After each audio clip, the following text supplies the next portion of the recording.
What are you waiting for? The chopper? Here's your high-flying gaming podcast, MNC Mornings.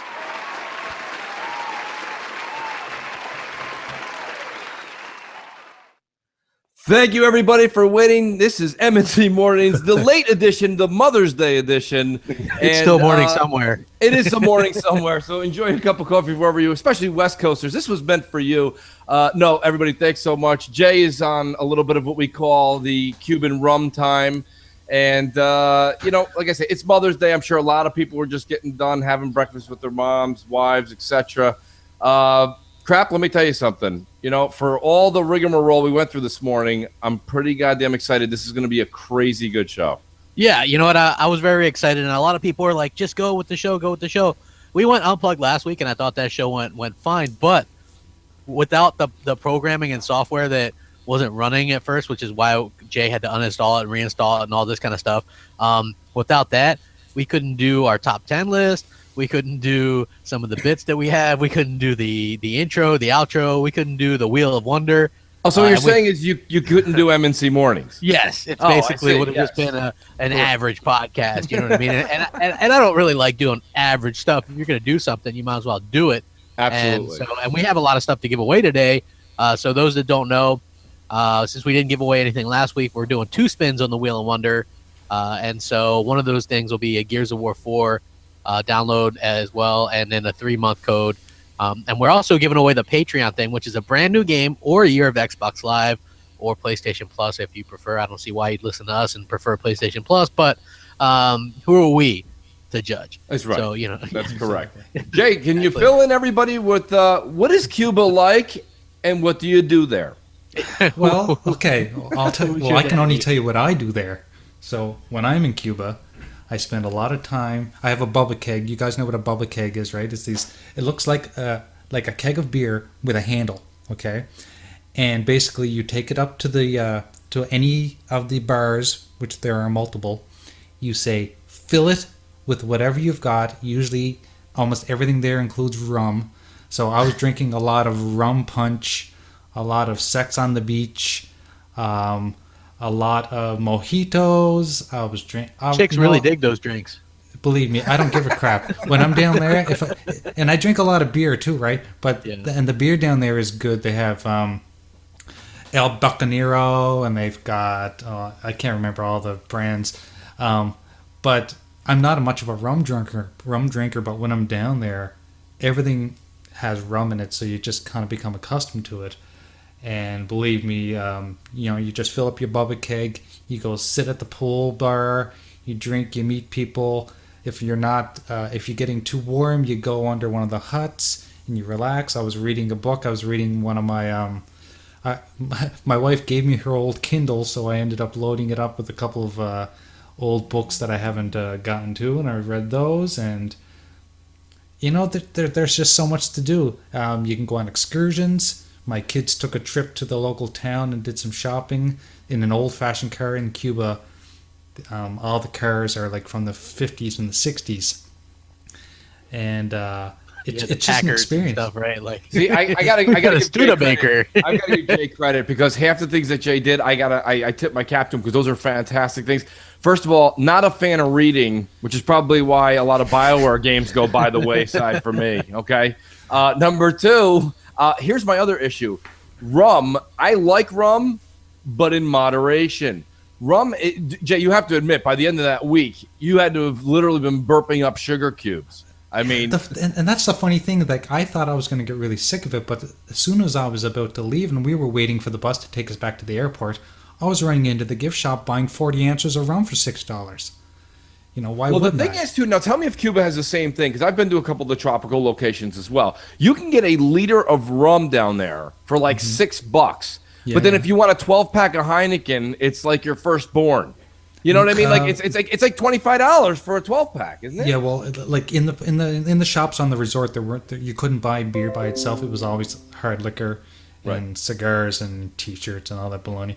But I mean, a pack of cigars down there were like $11 for 10 Cuban cigars. Yeah. And the exchange rate is very comparable to American because with the Canadian dollar compared to the Cuban dollar, Right. I think I was paying $100 Canadian. I was getting back like 86 Cuban pesos or something like that. So that's Okay. very, very comparable. Well, here's the thing, though, Jay. What's the difference between a Cuban cigar and a Swisher Sweet? Because most of us cigar smokers have absolutely no idea. I think it's more of one of those things that, and tell me if I'm joking with the Swisher Sweet. Of course, that you get like 8 of those for about 50 cents. But I mean, you can get some good There's no cigar. comparing. You can't compare that. But I mean, what if I went and bought like what do they call it? A Romeo and Juliet or what? An R&J? Yeah, Romeo and Juliet. Yeah, right. They have those. You know, those can venture up to being 25, 30, 40 bucks a piece. What's the That's difference right. between one of those and a Cuban? Just the fact that we can't have it here in the States, you know? Those are Cubans. Those are actually Cubans. You can buy Romeo and Juliet right down there. They actually make them. Why can I buy a Romeo and Juliet? Why can I buy that here in New York? Maybe they have a distributor there, or maybe they have some kind of a factory in the States to simulate it. But in Cuba, I believe that they have factories that are, that's one of their main exports is cigars. So it's only the United States, you have to understand, that had the biggest issue with Cuba for years, all because of what happened back in the 60s, the Cuban Missile Crisis or whatever. Yeah, do you like how Jay said that? That little nothing, the missile crisis. Yeah, the missile crisis, Right? and then That's nothing. JFK makes sure he gets a bunch of Cuban cigars before he puts the fucking kibosh on trading with Cuba. He's like, let me grab a bunch of these. You know what I mean? Like, Jay just eliminated 1955 to 1969 with no issues. It was peace, love, and harmony. yeah, Somebody break a Beatles album out. Yeah. Listen, Well, Americans are. It's starting to trickle in where Americans can now travel to Cuba, I believe. yeah. yes. But believe me, me and my wife have been down south probably 10 times. This is our second time to Cuba, and I didn't have the greatest experience the first time. The first time we were there was probably about 12 years ago. And, the toilet broke a few times. And I always compared Cuba, like anywhere, a 5-star resort in Cuba was always a 3-star resort everywhere else. That's kind of how I looked at it. Yeah. But my problem was that I hadn't been everywhere. You have to explore and try different ones. This resort we were at was phenomenal. We already said that we would go back in a heartbeat. And it wasn't as much the resort that made it. It was the staff. The staff go above and beyond for everybody. They make everybody feel special. Well, think about it, though, Jay. You had said, I don't mean to interrupt you, but you said something, earlier. You said as you were traveling to the resort, though, you saw how parts of Cuba, and I saw parts of St. Lucia at one point that were very, very, decimated, and Sure. you see they worked very hard just to live. They do. And then when you get to these resorts, I talked to a few people that were at those resorts too, and they said that the reason you got treated so well, and I mean, don't get me wrong, this is just good business, is they realized that first, they're very lucky to have that job. Number two, you are not the bread and butter. You're the only bread and butter. So, and that is true. I mean, these people make $28 a month. That's how much Right. they make. right, Jeez. And they're living off of their tips. right. And but besides that, and I've been to a lot of resorts down south. I was in Jamaica twice, and I was in Dominican Republic, and I've been all over. I've never experienced this service that I did at this resort ever in my entire life. That's It very was- it cool. was Well, let me tell you beyond. something.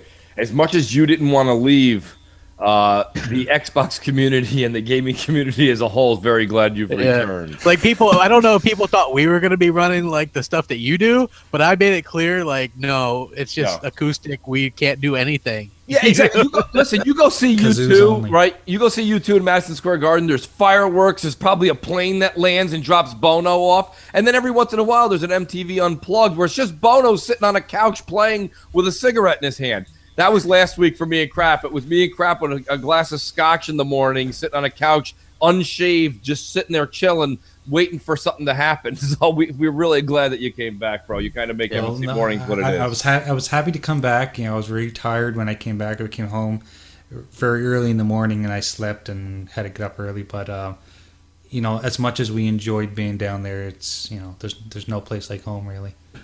Yeah, Well. we're happy as hell to have you back, man. Definitely. And then we swamped you with stuff as usual. We're like, hey, can we get that Crossfire Yeah, can thumb? we get Hey, a Crossfire logo? Can I get I need a gamer tag logo. I could use a number 4 supersize, Jay. Whenever you can get to any of those. We kind of smothered you the minute you get off the plane. Yeah.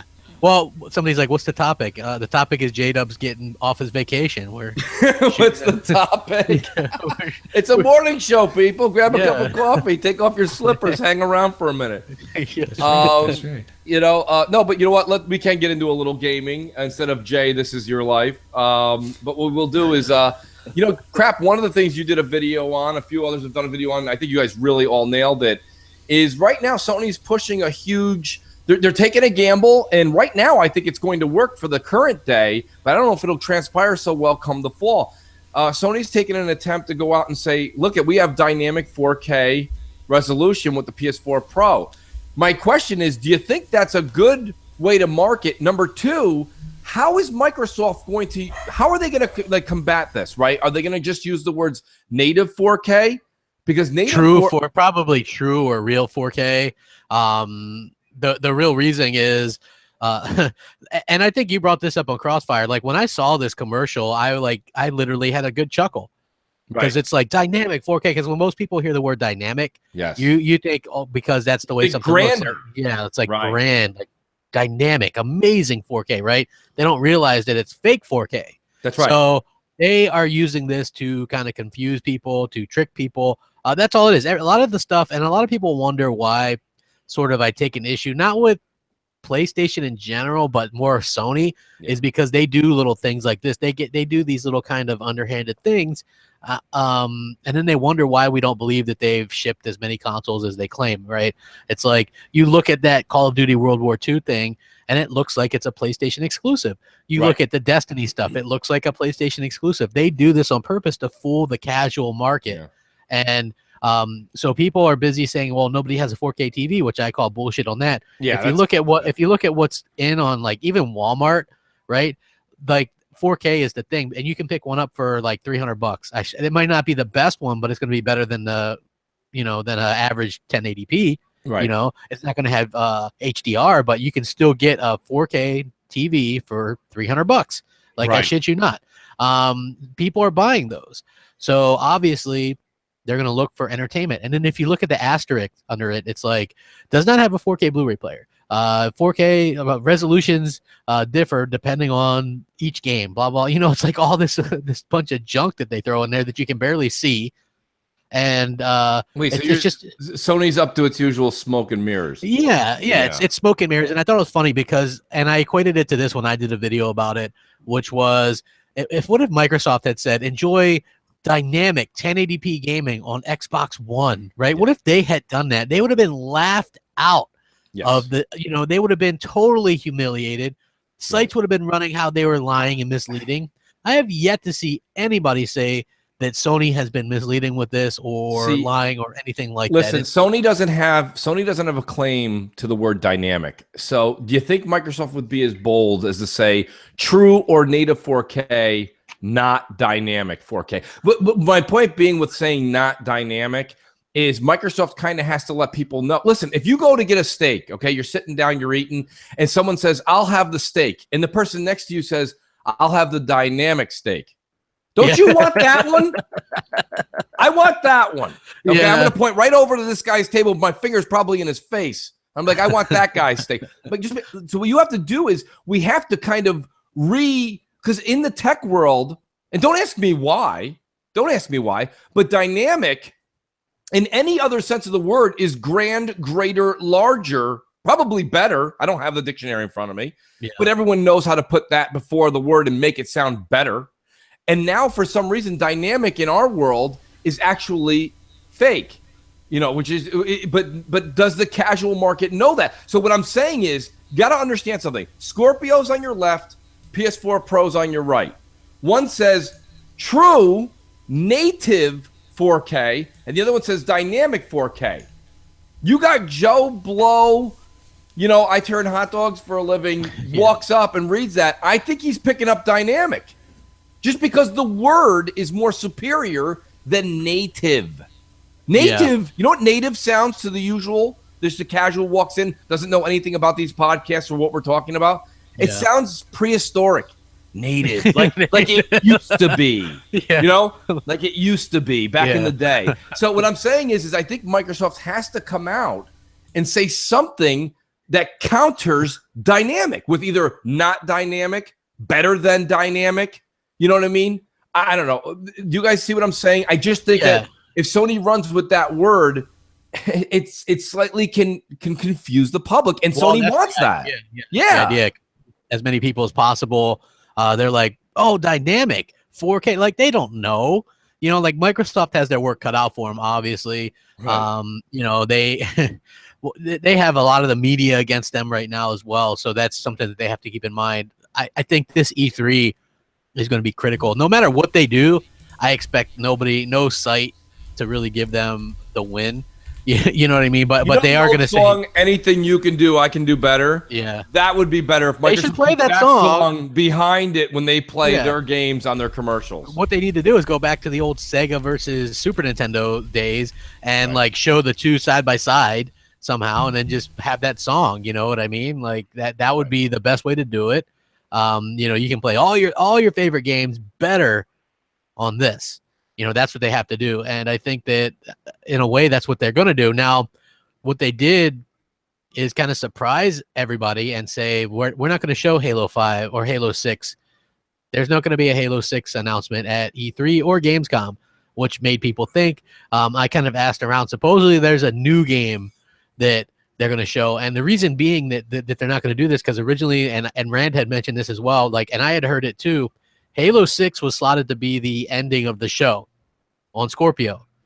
Then, I guess due to a lot of people saying, well, they're just going to rely on Halo, it's this and that, then they decided to put something else up in that spot. Right. So, well, I mean, I saw your video, Crap. You're rolling with, they're not going to do that, so we're going to see something possibly as either a new IP or I think it's a new IP. Okay. Or it could be a reboot, because I had heard that possibly Rare was working on something other than Sea of Thieves. A smaller team was working on it, or but I don't know if that would be the ending to the show or not.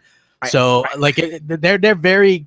It's very hard to get info out right now. I kind of hope Phil changes his mind, though, Crap. I know he doesn't like to show games that are coming out 3-4 years away, but realistically, Sony did that last year. Okay, we're finding out that they showed like 6 or 7 games. Some of them are going to be coming out. That was what, June 16. These are going to be coming out. Most of those you saw are going to probably be coming out fall 18. So, I mean, and some probably spring 19. Well, let me ask you this. Do you think, I mean, we all know Halo 6 is coming.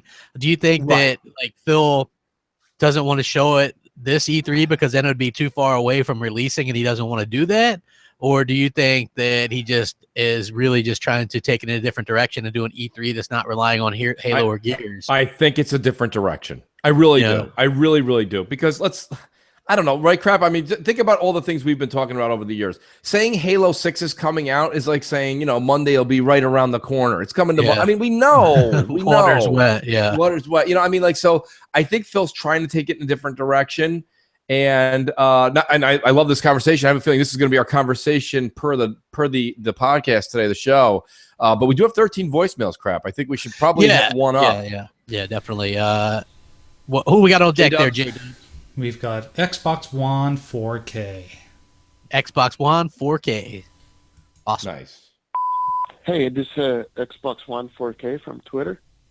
Just basically wondering when are you guys going to do your feedback, like, or what you expect from E3 this year, or predictions, I would say. So yeah, we're just looking forward for that. And you guys, thank you for your show. Have a nice day. Bye.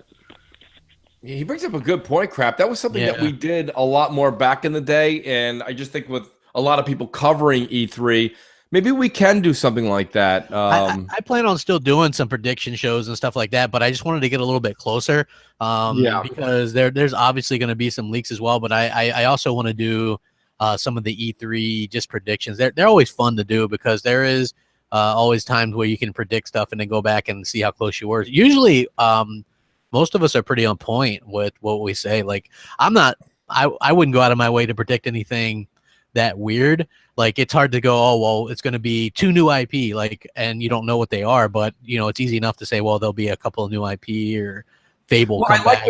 I think you made a hell of a point, Crap. I remember one year, and I think it was 15. We started doing E3 predictions, like, it was like April. Yeah. And, it's like, you know what I mean?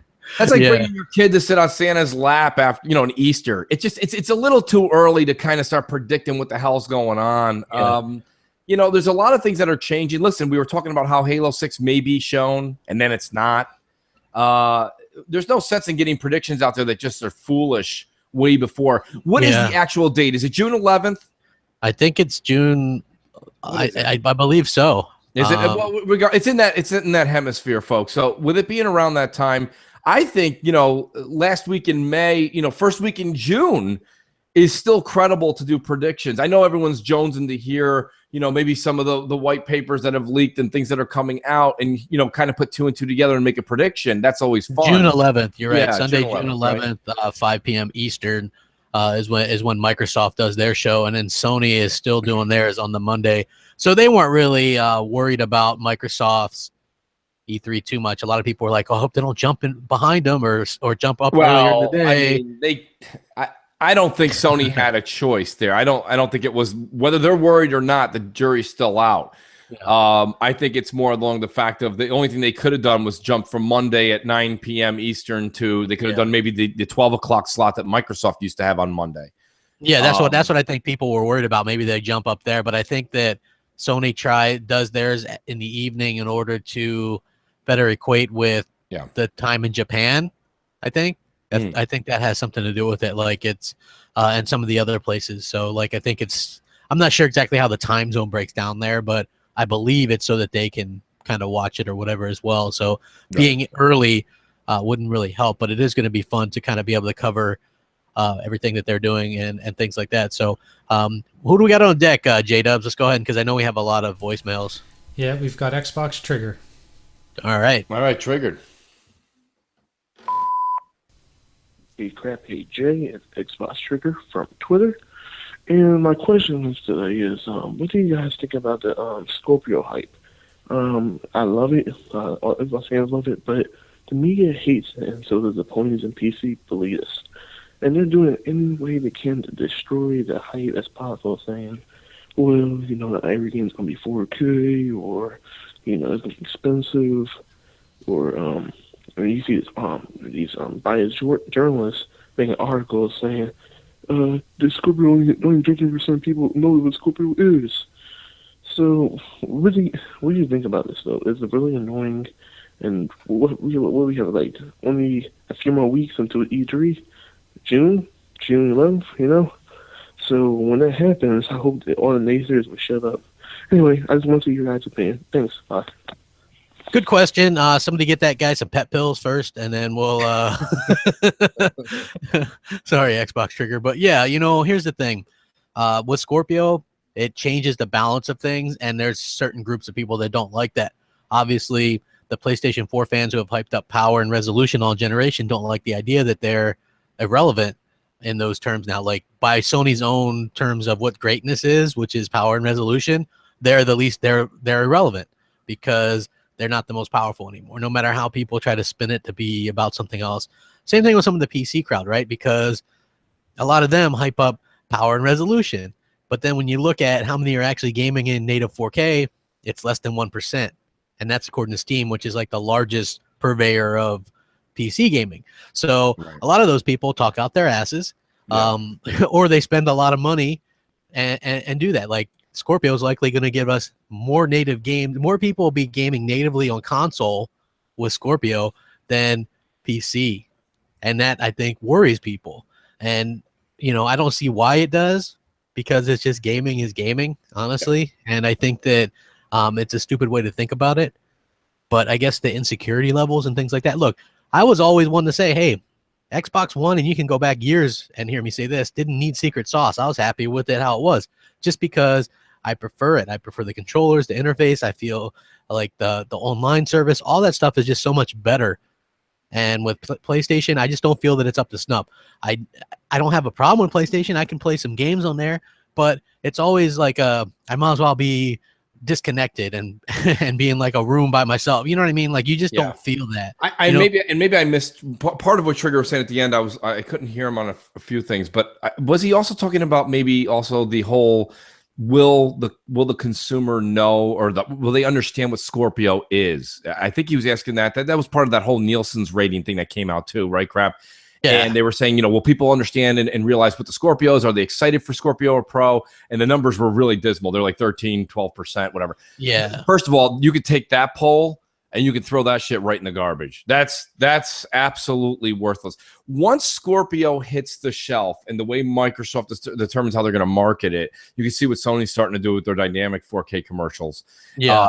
When you walk in, again, I'm not going to say the same analogy, but it is. If you have a steak and a dynamic steak, you want it. If Microsoft says, ultimate 4K experience, the ultimate steak, you'll take that one. You have to advertise it so when the casual comes in, they know the differential between the Xbox One S and the Scorpio, whatever the Scorpio will be called.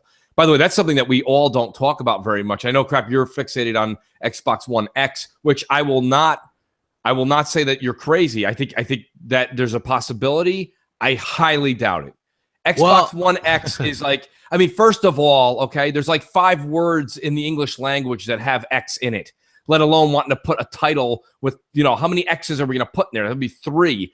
It doesn't seem to mesh for me, even though the initials work out. Look, for me, I don't have a problem with them calling it the Xbox One Elite, even though there was an Elite. Those are discontinued. Those are gone. Like, who cares? It's not going to confuse anybody because there are no more Elites new. You can't go in the store and go, give me an Xbox One Elite. Just fucking call it an Xbox One Elite. Or, I don't have a problem with calling it Xbox One X, or just because the acronym would just be Xbox, and they could just say that up front.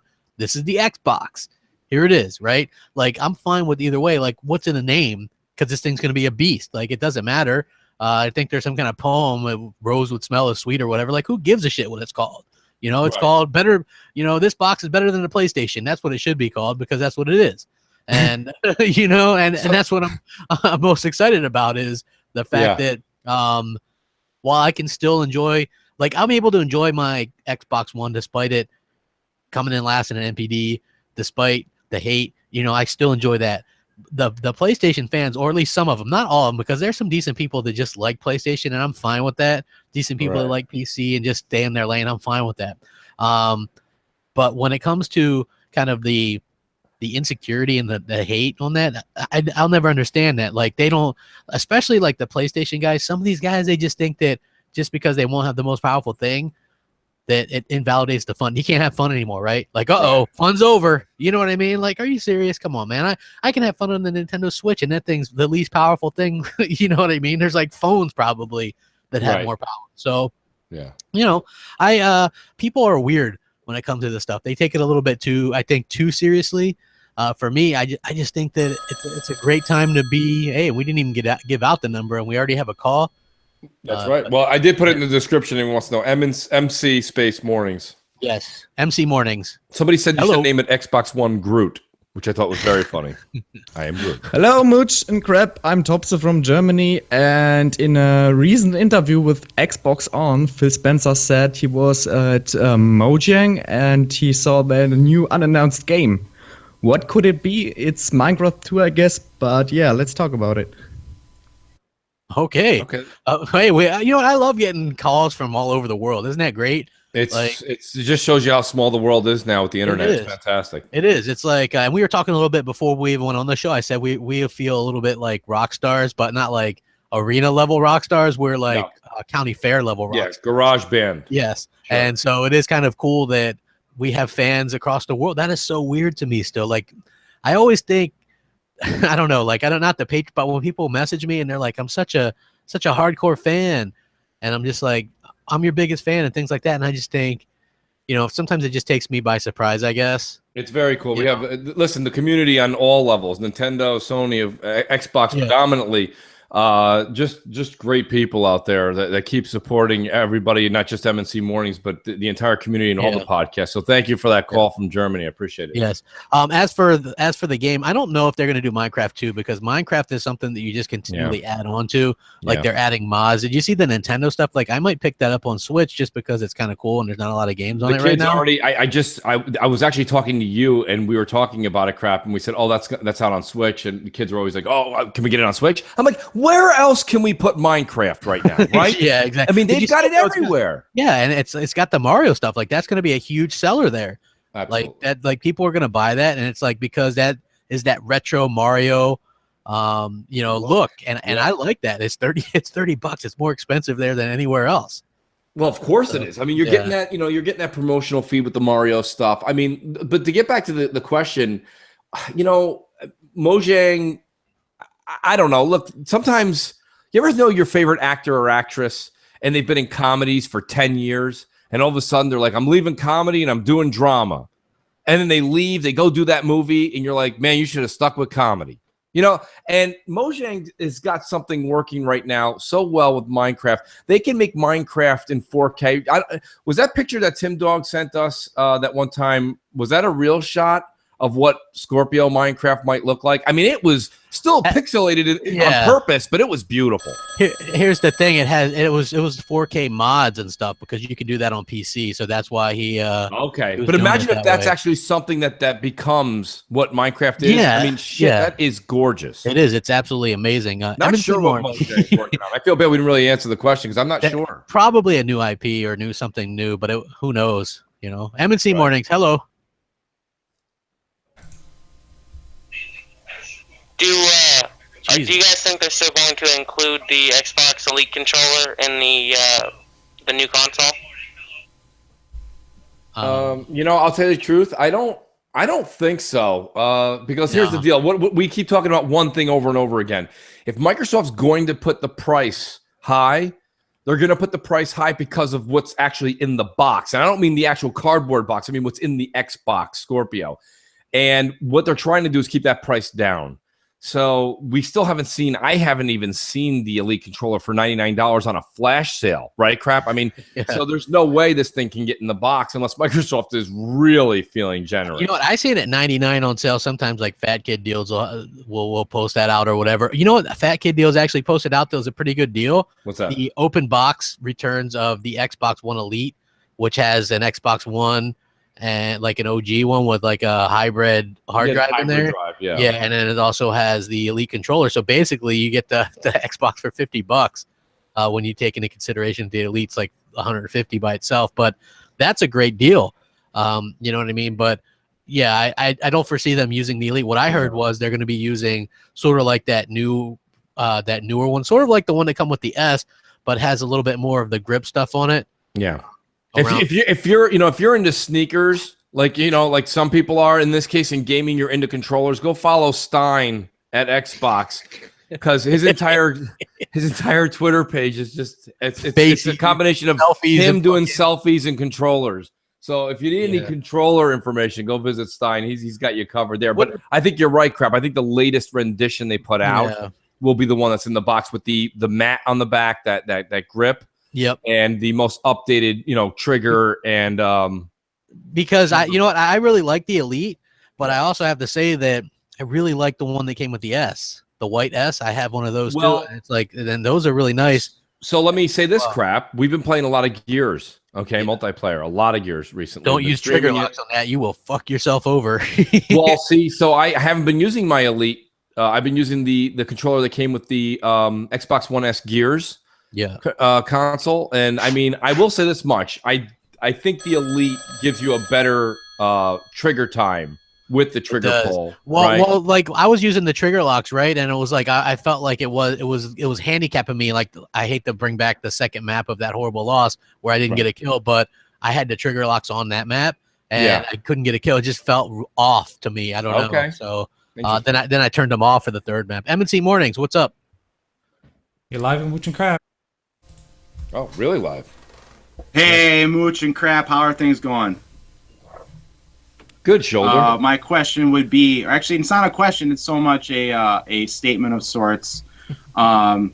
My statement would be that I am. Let me see if I can get in the camera. There he is. I don't see it working. Anyways, I'm gonna be probably a day one buyer of Scorpio because of the fact that it's gonna let me play everything, and it's gonna allow me to basically play everything. And I can't see why that would be an issue for anybody who is like me that skipped out on the Xbox One and skipped out on the PlayStation 4 because of the simple fact that we weren't into gaming at that point. But beyond that, I would say that you guys are doing a great job with MNC Mornings, and I would say to anybody who hasn't yet gone into the current gen of gaming, if you are like me and you skipped out on the PS4, Xbox One, the Scorpio is the obvious choice, and that's all. Great call. Very cool. Cool call. And I like the live cam is cool. You know, like, here's the thing. You know, I think it's interesting. He said he skipped out not for any other reason, but he wasn't into gaming at that time. So, you know, people kind of jump into this head first at different ages. You know, you hear me, Jay, and Crap, we're talking about it from like when we were the age of like 4 and 5 up, we were playing. And then you hear some folks that are like, you know, I just actually started getting into it and I was like 24 or I was 28, you know? Yeah. So, I think it's really cool that he's going into it at this age. And I think Scorpio is a great time, right? Because you're getting the best of the best with honors. And then you're also going to be able to play Xbox One games, your 360 games. So you can walk into GameStop and buy, you know, current relevant AAA games, first party, third party, enjoy all the games that came out the past 3 years. And then you can go over to the used section and pull there's over 300, 400 games on back compat, right, Crap? Yeah, there's a ton. And actually this week or this upcoming week, they're doing the sale on all the backwards compatible games, like almost 300. Also, good point to remind me, Alan Wake will no longer be available to buy to play on 360 digitally or Xbox One digitally after today. So you guys need to go buy that. It is a great game. Even if you don't think you'll play it. Like, remember we were talking about that last week because we had Luca on, and she said that she'd never played it.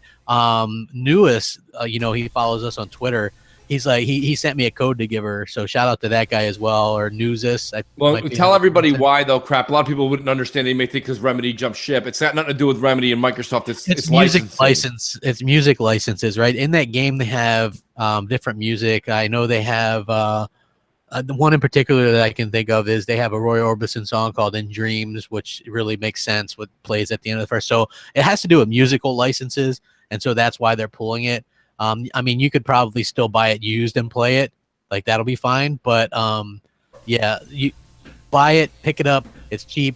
Get it. It's a great game. It's one of the best, like, mood setters for if you want one of these kind of thrillers. Like, it really puts you in an eerie kind of place. It's a great game. And the DLC is free right now, all the DLC. So pick it up. You know, no matter what you pick it up on, even if you're a PC guy, I think it's $3. If you're an Xbox, it's a really great game, and I was very skeptical when I first played it because I didn't think I'd like this type of eerie type of shooter game. But I was really taken in by the story and the gameplay, and it was really, really good. Yeah, I recommend that. It's on my list, like a lot of people listening. It's on my list of must backlog games to play. Right now, I'm kind of nibbling away at Prey. Gears multiplayer just consistently takes me away from any list I've developed to make to beat games. But then I wanted to also grab, after Prey, I was going to get into Mass Effect Andromeda crap, and then I want to try to get into Alan Wake. Someone just tweeted, there was like, I was just live with Mooch and Crap Gamer on MNC Mornings. Love you, Mooch. You my bro. They're like a Mooch maniac. You called me Crap Liver. I love the Mooch maniacs, man. You guys are great.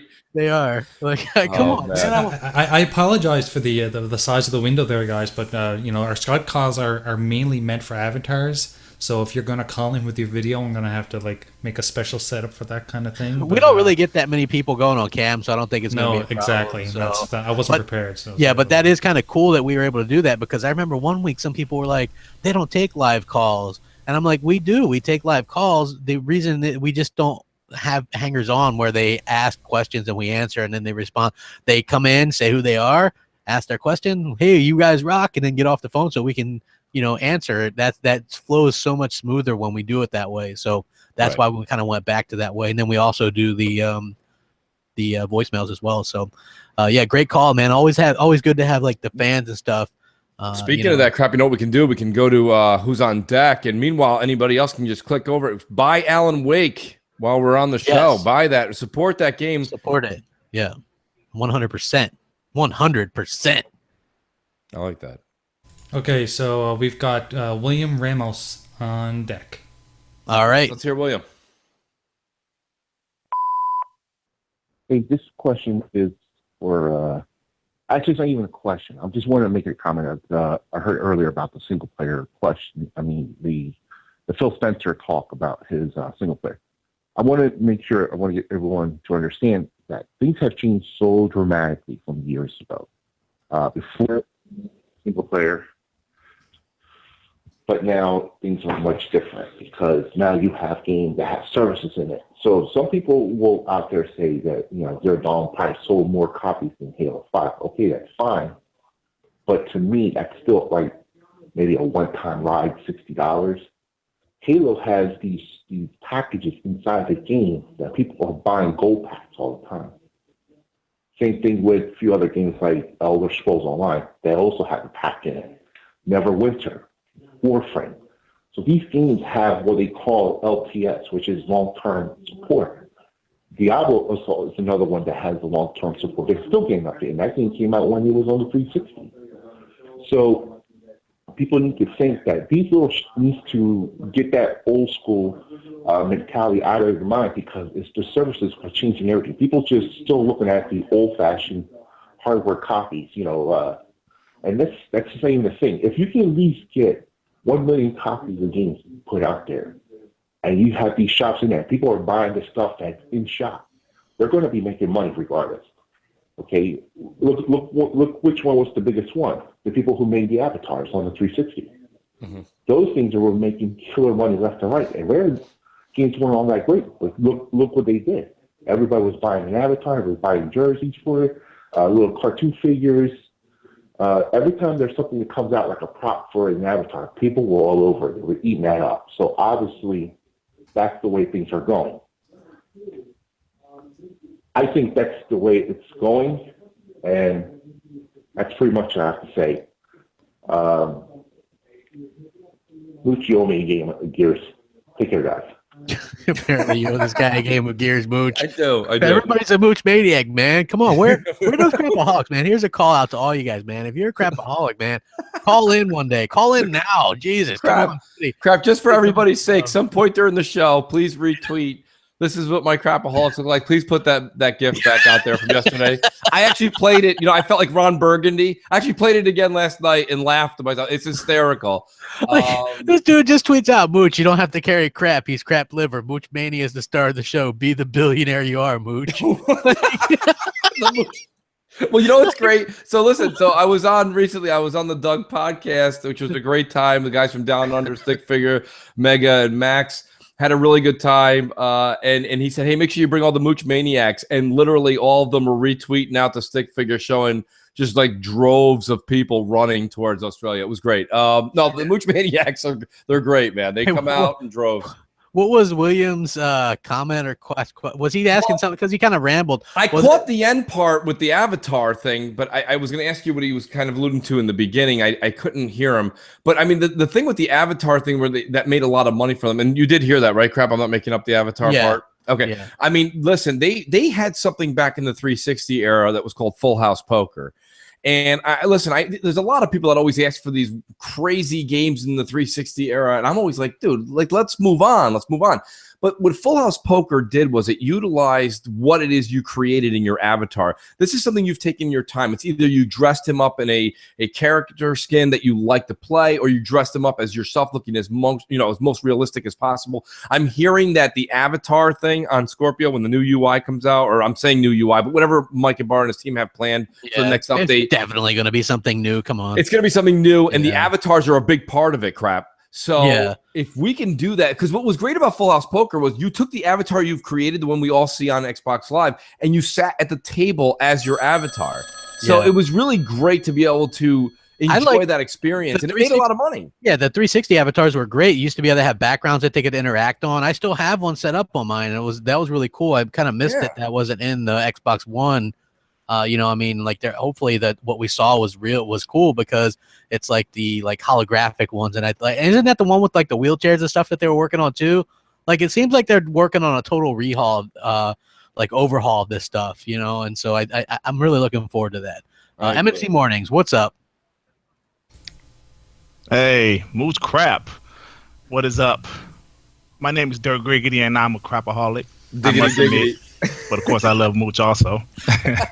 Anyway, hey, man, I got a couple points. I know you guys don't like long voicemails, so I'm sorry, long calls. So I'm going to say this. Why is State of Decay, Crackdown 3, Sea of Thieves, Cuphead, why are those games chopped liver, right? Sony guys saying they have no games coming, they have nothing. These games have been announced, so they're saying these games are just crap. No pun intended. Yeah. Are these games is garbage because they're not single player, story driven games? What is it? I'm saying, what is it? It's just crazy. These games get no respect at all. We know State of Decay 2 is going to be a good game, man. They've been doing this game for a while. It's going to be a AAA. I mean, I just think these guys are getting these games no respect. Crackdown 3 is going to change the game. So we'll see in a month. We will see. But anyway, also, do you guys think that Sony should strongly reconsider having multiplayer games? Because obviously, like we've been talking about this for the last week, by all of these Overwatch making 1 billion gear, like Halo War. Halo is doing great with the money it's making. I was listening to a Pony podcast last night just to see these guys what they're going to talk about, and their thing said, look. These single-player games are great if they're 40 to 50 hours. Dummy. Once you beat it, there's nothing else. It doesn't matter how long it takes to beat the game. There's no money coming in after the game is over with. Idiots. So do you guys think Sony is going to reconsider that? So anyway, because they need the money. I know they're seeing Microsoft and Overwatch and everybody making all this money on their multiplayer games. I'm starting to think they're really going to go ahead and try to have some multiplayer on their games. Well, anyway, that's all I got, fellas. Peace and love. Okay. Yeah, that was a great call, Diggity. Yeah. Awesome call. Appreciate that. Yeah, and also thanks. He supported us on our Patreon, which is amazing. Definitely always appreciate it if you guys want to do that as well, because that helps us keep the show going and things like that. We have that link down below in the description. The reason why those games are chopped liver is because they're Xbox games, right? That's the only thing that I can fathom would make them quote unquote chopped liver. I don't see. He's right. How can Crackdown 3, Sea of Thieves, Forza 7, State of Decay 2, Cuphead? How can these games be bad, but games like Gravity Rush 2, Gran Turismo Sport, Kawasaki Dragon 18. How can these games be great?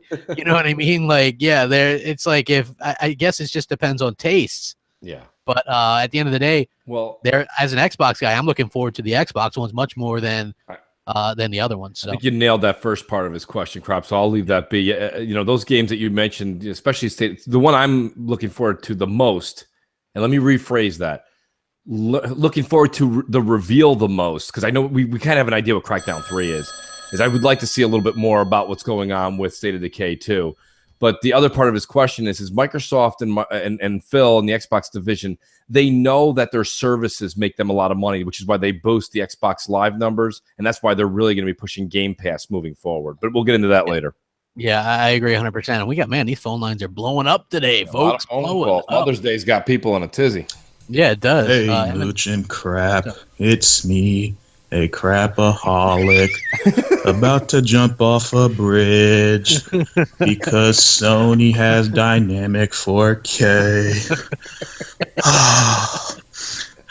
It's not like Xbox has games. It's not like they have services. Oh well, crapaholics. Let's go shoot ourselves. All right, later. That's great.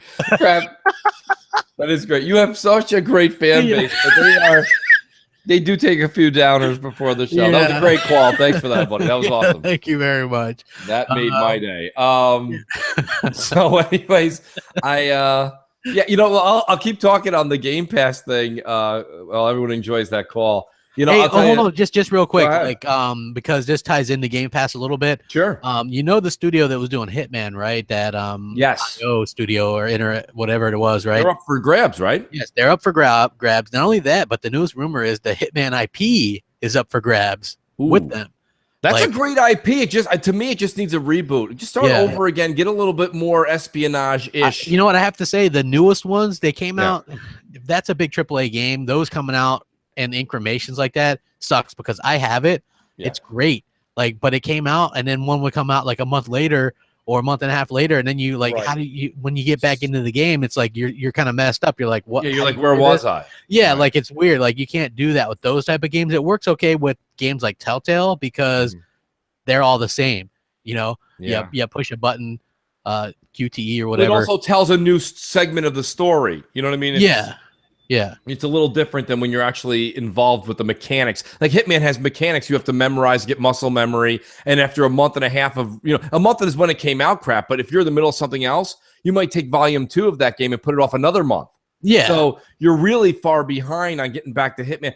I don't think that's the way to go with something like that. But I do think that was what Phil was talking about when following the Netflix, model. Because you take a AAA game and you can gauge the interest of people because you put instead of having 4 parts though, just have 2 parts.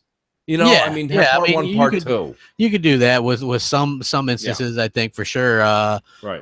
I don't think a lot of games like Halo and stuff like that wouldn't work that way for sure. But I agree. I could see some, but that would be a studio that Microsoft could buy, and then you have a damn it. Excuse me. Howard Stern, folks of podcast. I can't edit this live, buddy.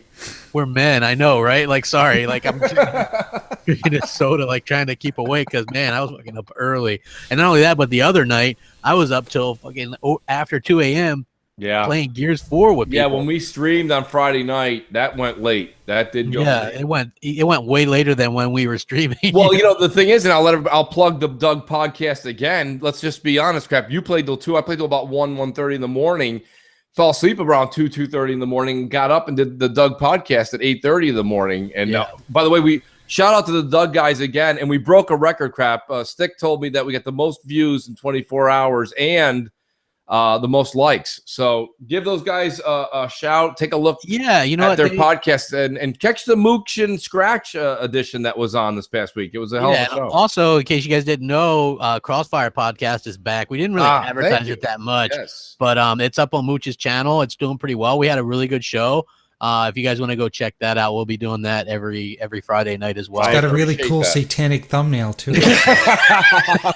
I was like, I got it. Crossfire, those are crosshairs, and Mooch is like, I got it. I said, Jen, that looks a little. I go, can you change the lettering a little? I was like, I want this to be family friendly, And he's like, that goddamn diva. So I only like the green M&Ms. So I apologize. But that's great. Hey, I want you guys to hit that like button. We'll do top 10 around 250 likes.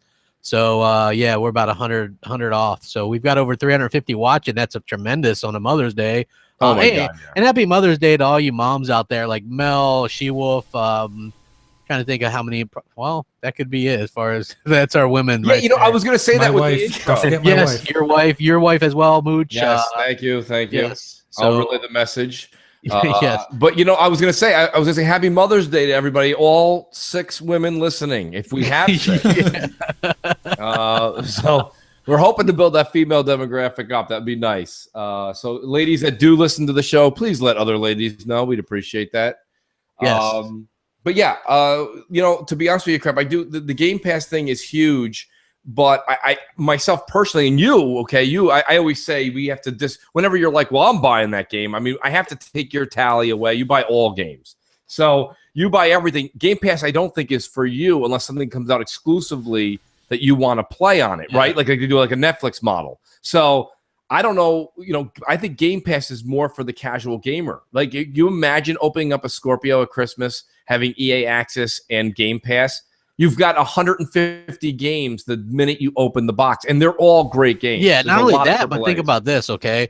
You get, let's say they come out with a Scorpio with EA Access, Game Pass, and Xbox Live. You get games with Xbox Live Gold as well. So you don't even need to buy any games right off the start. And let's say that they have like a Halo 5 in there, maybe a Forza in there. There's a ton of stuff. There's even backwards compatible games in there. Like, you are good. There's really good games in there. And then, of course, the EA stuff, you're good with. You're going to have like the first Battlefront, the first Titanfall. I'm sure the second Titanfall will be in there any day now. Any day now, folks. Yeah. See you in the vault. There's just so many games that are going to be in there and that you'll be able to play. And with the Game Pass and EA Access and games with gold, that's fucking phenomenal. If they come out with a Scorpio or even an S with some like a year of each of this stuff, like, holy crap, that's like an amazing value. I agree. I can't help but agree. I think that it's gonna bring something to the table that's new. And I don't know. Like I say, it's up to the consumer. I think EA Access is a huge success. If it wasn't, EA wouldn't still be doing it and wouldn't still be throwing the games in as rapidly as they have been. So it's a huge success.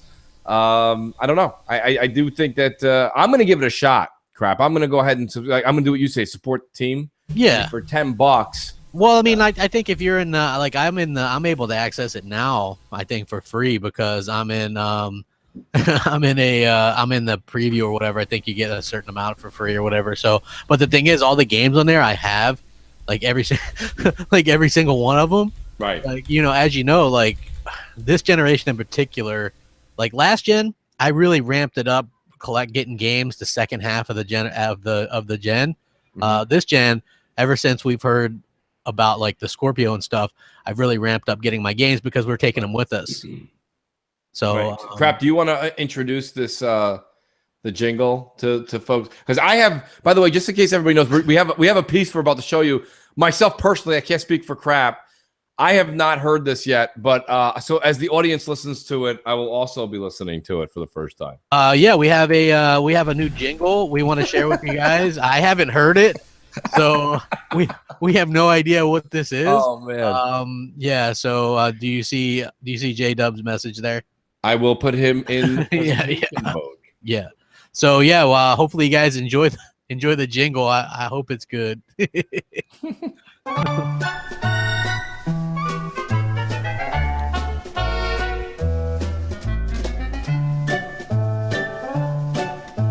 Gaff and Sony go together like neutrals and ponies. This I tell you, brother, you can't have one without the other. Gaff and Sony says Microsoft is full of liars and phonies. Ask your local games clerk and they'll say Sony's for the players. Try to separate them, it's a collusion. Try and you will only come to this conclusion. Gaff and Sony go together like neutrals and ponies. This I tell you, brother, you can't have one, you can't have none, you can't have one without the other.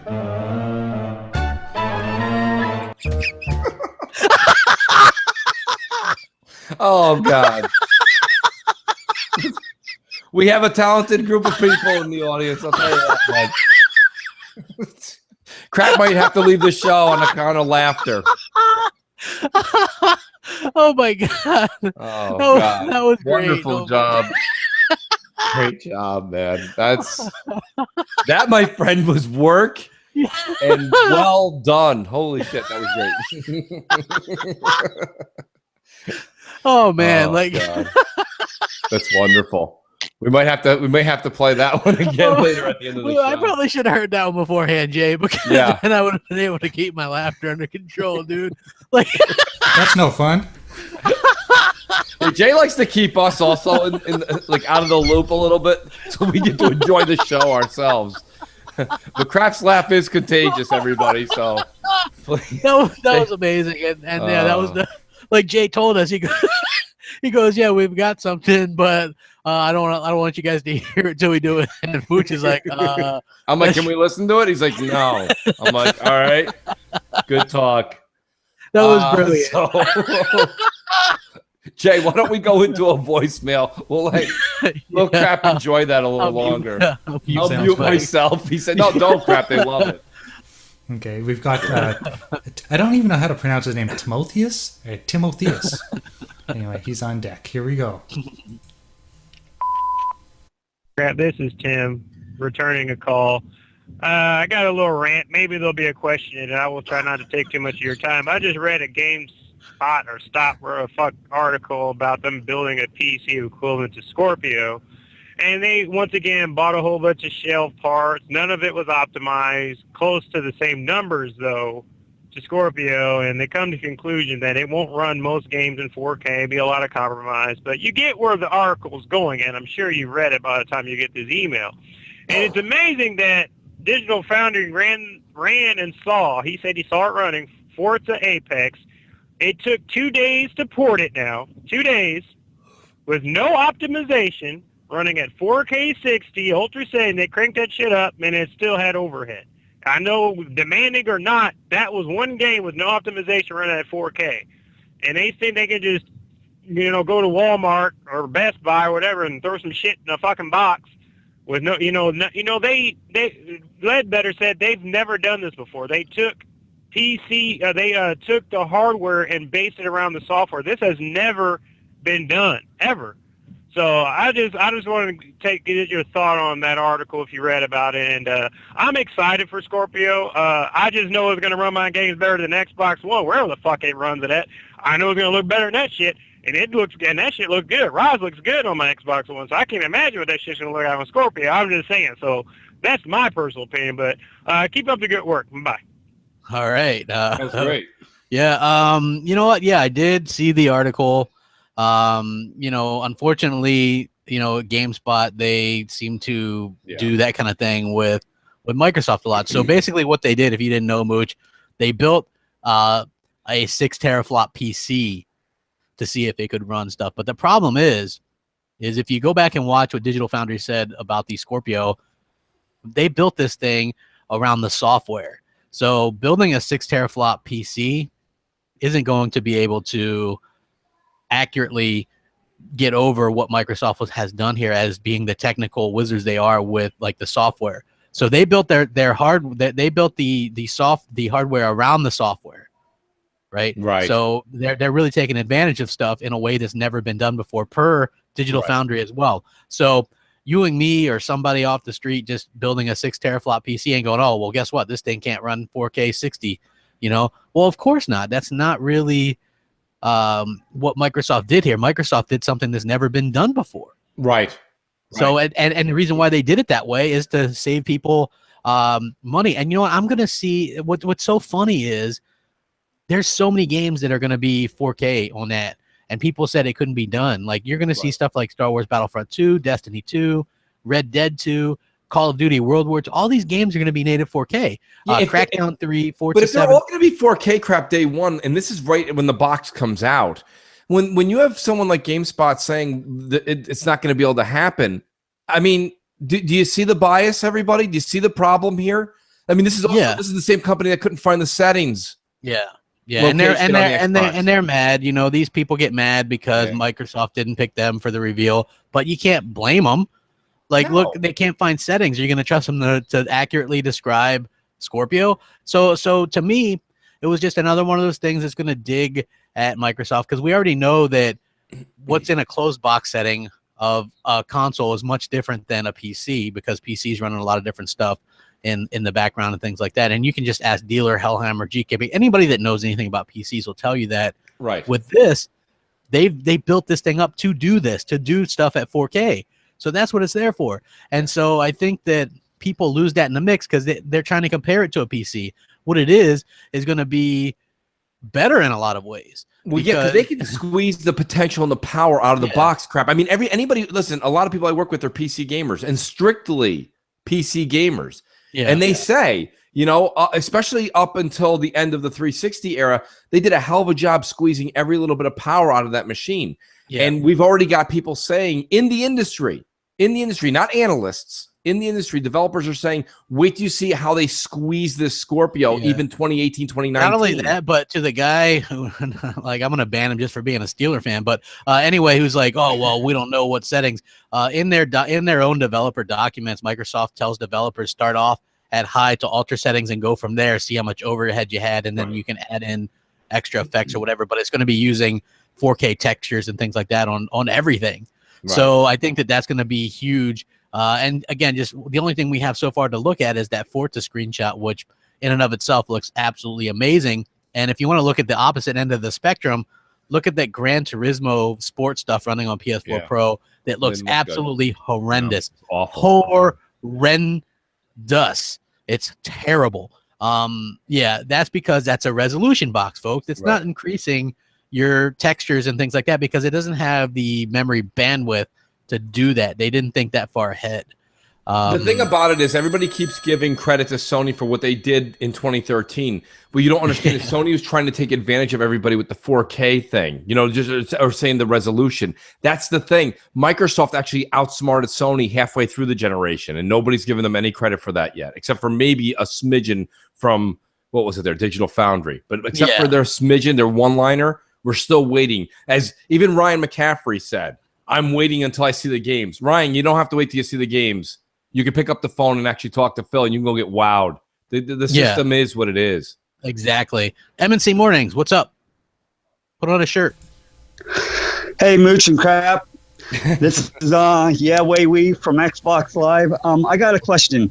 With the mouse and keyboard support coming to Xbox, what's the odds of them bringing back classic games like Age of Empires? And just imagine if they got like StarCraft on the Xbox Scorpio. That would really kill it. Thank you. Yeah, you know what? Listen, somebody messaged me, a couple people, and like, crap, are you pissed off about the keyboard and mouse support? I'm like, look, they're gonna do things right. I don't think that they're gonna. I don't think that they're really going to screw anybody over. You're gonna have options to play, like even on Gears. Right, they're like, okay, well, there's the option to play with PC guys, and that option is there. I don't do that, you know. In fact, when we do, we kind of treat them like they got the plague or something. Be gone, you know what I mean? Like they don't. Just how it is. You got a PC logo. It's not that we're just trying to say you got to play, you know, fair playing ground. And I think that's the thing. I think Mike Ibarra was on a show quite some time ago. He plays on PC. He's well aware of what the console gamers want versus what the PC players want. So you'll have a choice whether to play with people with controller or keyboard and mouse. That's a non-issue at this point. Yeah. And so, you know, I just think it's a little bit weird that people, like, I'm not concerned about it. What it's going to do is, like, it's going to be an option for people that want to play some of this stuff, like because I do feel that it's a two-way street. Like, there are some PC stuff that's coming over to the Xbox, like City Skylines. Like, Xbox is getting these types of things, you know, like Age of Empires could come back. I believe Microsoft owns that IP. So, you know, I think that it would be, you know, behoove them to allow that. I don't think a lot of people are going to run out and get it. It's such a small subsect, like fighting fans, like who actually has like a fight stick. I don't know that many. Or like wheels. There might be a small percentage, but it's not going to be the majority. No, it's really not. There's a reason that everybody goes out, you know, whatever numbers you want to believe, the nearly 80 million consoles that are out there this generation. You have to understand something. Like, they went out there and spent that money because they choose to be able to put a disc in or just digitally download and play the game on their already working box that's taken care of by Sony or Microsoft, right? Yeah.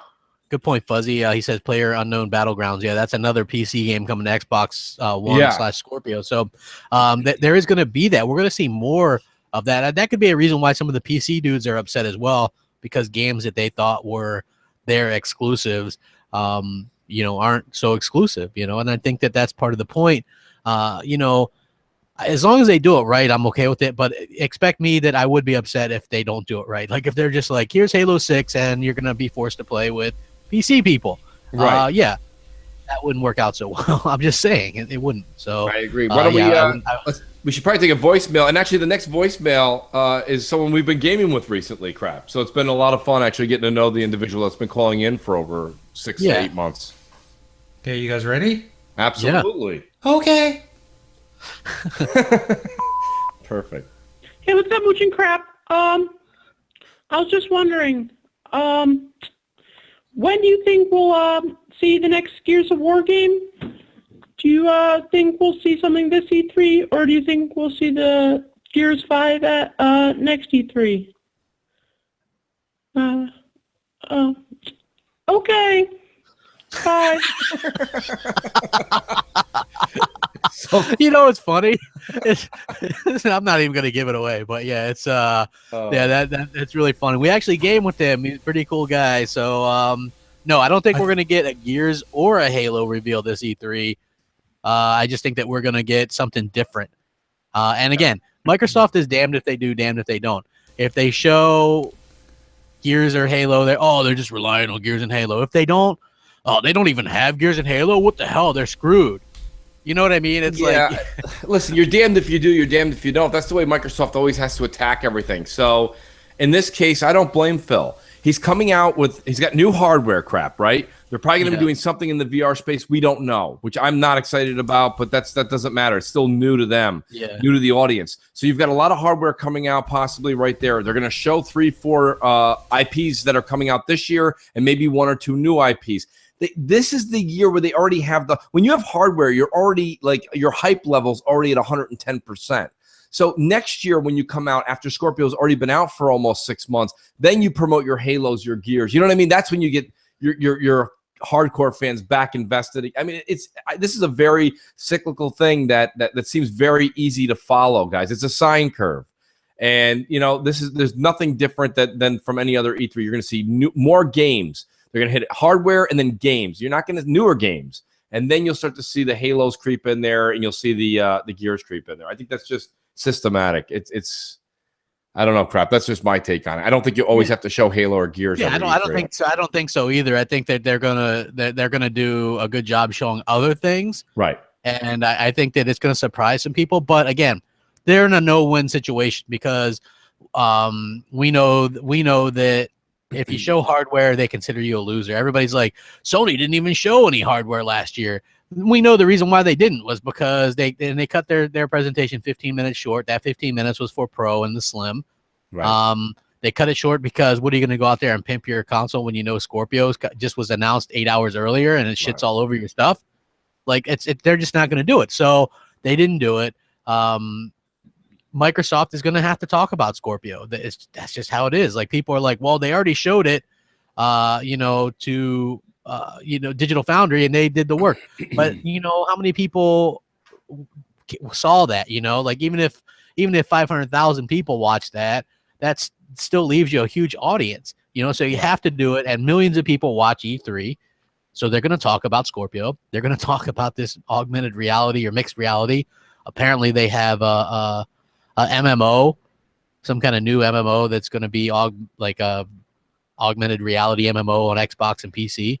Now, can you explain to the audience, Crap? Because you said that I have no problem. What's the difference between virtual reality, HoloLens, and mixed reality? Mixed reality, I think, is like mixed reality. I think is stuff like where you wear stuff and then you can see stuff pop up like that maybe isn't on the screen or whatever. So I think that's what that is. It's different than virtual reality. But if you saw, like Microsoft did announce that they have like VR headsets with controllers and stuff coming out. Right. You know, so I think that's pretty cheap. But I don't think it's not going to be Microsoft made, right? It's going to be third party. And that stuff is. But I would expect Microsoft to have some kind of first party thing. I mean, you think so? I thought they were going to kind of stay out of that. And third party take over. Supposedly their deal with Oculus fell through. So I'm not sure what the deal is with that, but mixed reality is like VR and AR combined.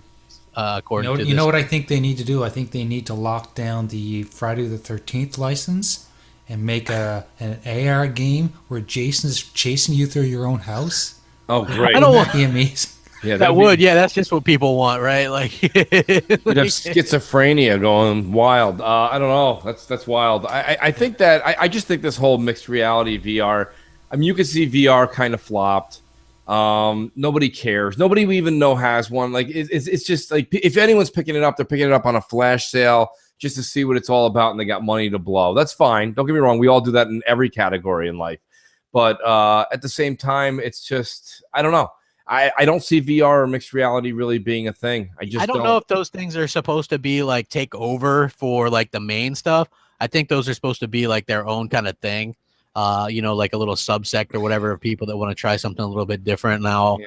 I don't know if the only thing is I don't know if the gamer community as a whole is divvy it up that way. I just don't see them. We all seem to the one thing we all agree on is we like having a controller. We like not having a contraption on our head for the most part. Yeah. And whenever you talk to anybody who's a fan of VR, all they ever say is, "Have you tried it? Don't knock it till you try it." My question back for that person is, "Have you played it since you tried it?" And most say no. Yeah, well, I mean, look, that's because most people do like to play just stuff like standardly, and I completely understand that. I think that people are always worried, like trying to look at the next best thing or whatever. Like the people that we know that have VR or PlayStation VR or whatever, they don't even use it that much. They use it a little bit here or there. Like somebody pointed out, D-Batch has it, but he doesn't use it much. I know Doc Cupcake had it. Remember, he used it that first week. Other than that, I don't know a whole bunch of people that actually have this stuff. So it's kind of interesting to me, just with this whole, like, will it work? Well, it seems like if Microsoft gets on board, that would be a bigger push than Sony, because Microsoft is obviously the PC space as well. Right. So I think if they're offering stuff that's you can play on both and there's no real restrictions or anything like that, and they have those new controllers too, like those seem like much better options to me than the Move controllers. Right.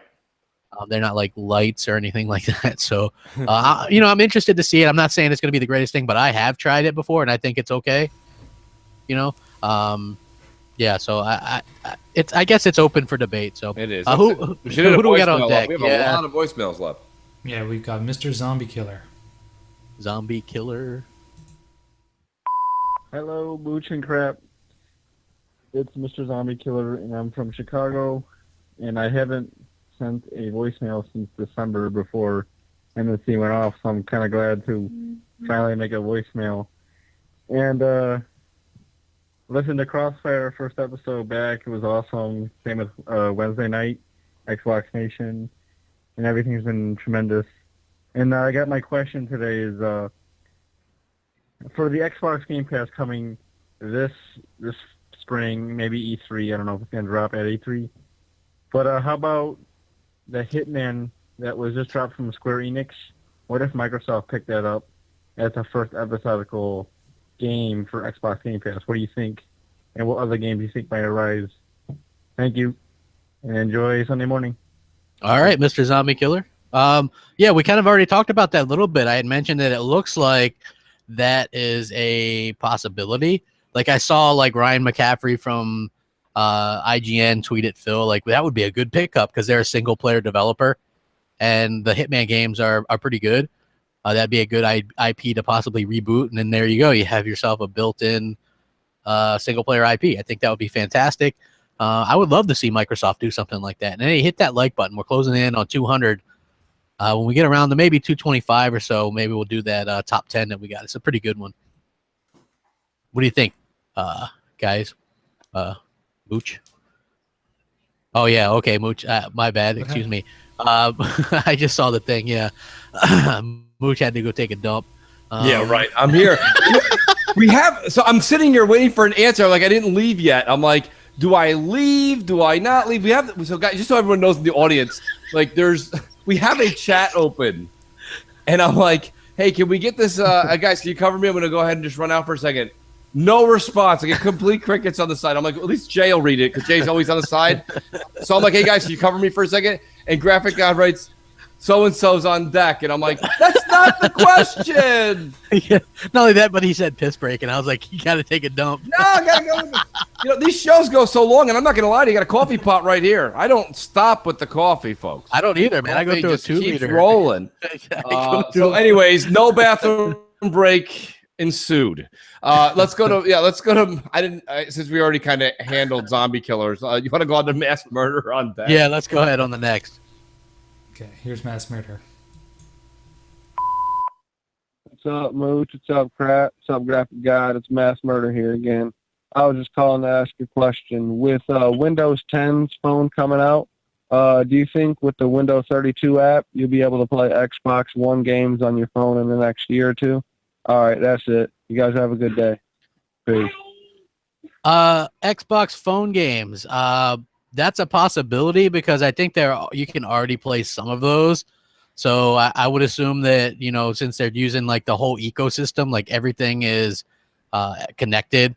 And I just think that that's something that they are going to do. And if you look at the Xbox games right now on Xbox One, some are phone games. I mean, they're not the exclusives, but the stuff that's on Windows Phone or whatever, some of that stuff has been ported. I think there's like one of those wave race type games that's been ported. There's like a few phone games that have already been ported over. So I would assume that we would see that in the future, and it makes a lot of sense. I think that we'll definitely see that in the future, and I think that Mooch would agree if he were here. I am here. Oh, okay. Thought you were taking a piss. Oh, I told you I'm not leaving. No break for the weary, dude. I'm still here. Well, dude, here I am. I'm like, did he he's go clenching his crotch. We are no longer taking breaks on MNC mornings. No one will be covered. Okay. Hey, somebody get us to that 225 mark so we can do the top 10 so he could go take a piss. Top 10 is so we can actually. I mean, even Howard Stern's like, hey, we're going to take a break right now, guys. We're going to go take a break. Yeah, we need to. We have commercial breaks we could be playing if people have to pee. Yeah, I mean, we do commercial breaks. That's right. Yeah, we don't have like long commercial breaks. They're not. They're not really long. That's true. Yeah. Right. Hey, you know what? We should roll one though. Maybe show some merch. People might want to pick up some merch. Oh yeah, hit that up and give you let Mooch actually refill his coffee. Yeah, go ahead. Okay, put me in presentation.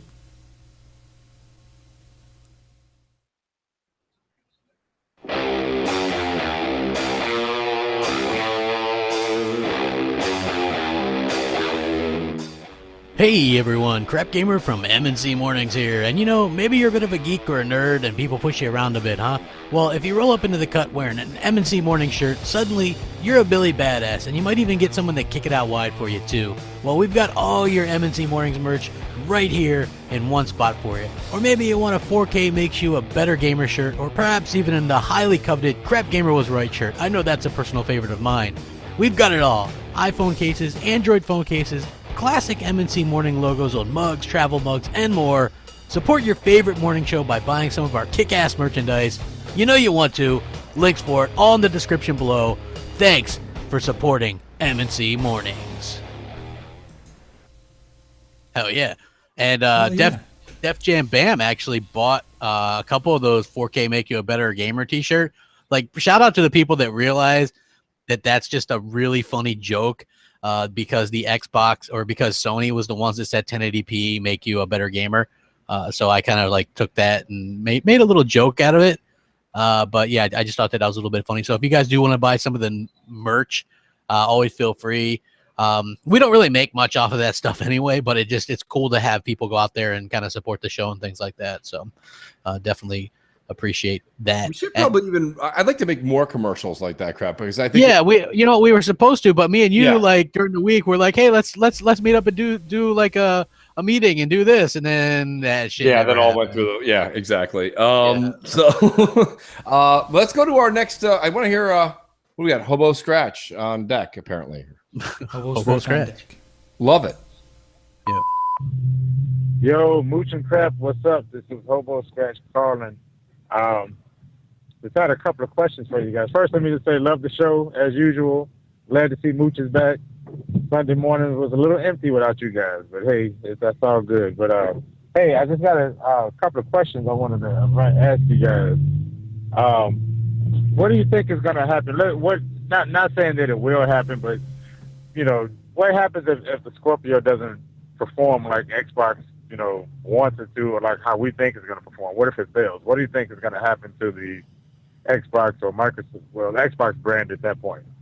Because they're kind of throwing everything into this console, so I just kind of feel like if it doesn't succeed, that's going to damage the Xbox brand even more than than it was before.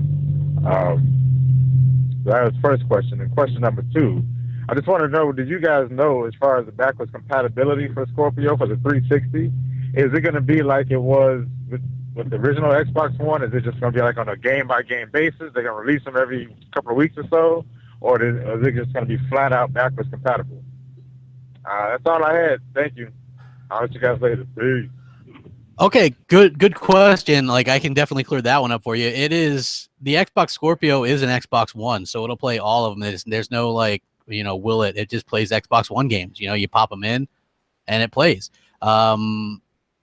With the Xbox 360 one, there's rumors that maybe it could do original Xbox backwards compatibility, and maybe it'll do hardware emulate or hardware, via the ability to play the 360 games via hardware, which means you wouldn't have to do the same things that you have to do to get the Xbox One S. But that might be too confusing. So all the games that are the 360 games that are backwards compatible on the One will be as well on the Scorpio, and all of the games on the Xbox One are playable on Scorpio. Same thing with the controllers and all that good stuff.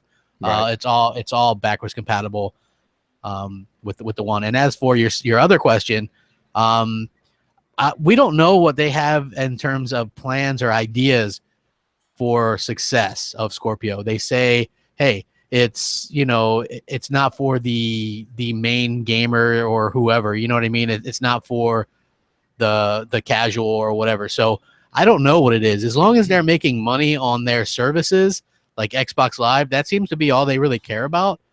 Like, I don't think they couldn't care less really about so much the sales. I mean, I'm sure they would love to win some NPDs, right? But it seems to me like they're doing a pretty damn good job with making money.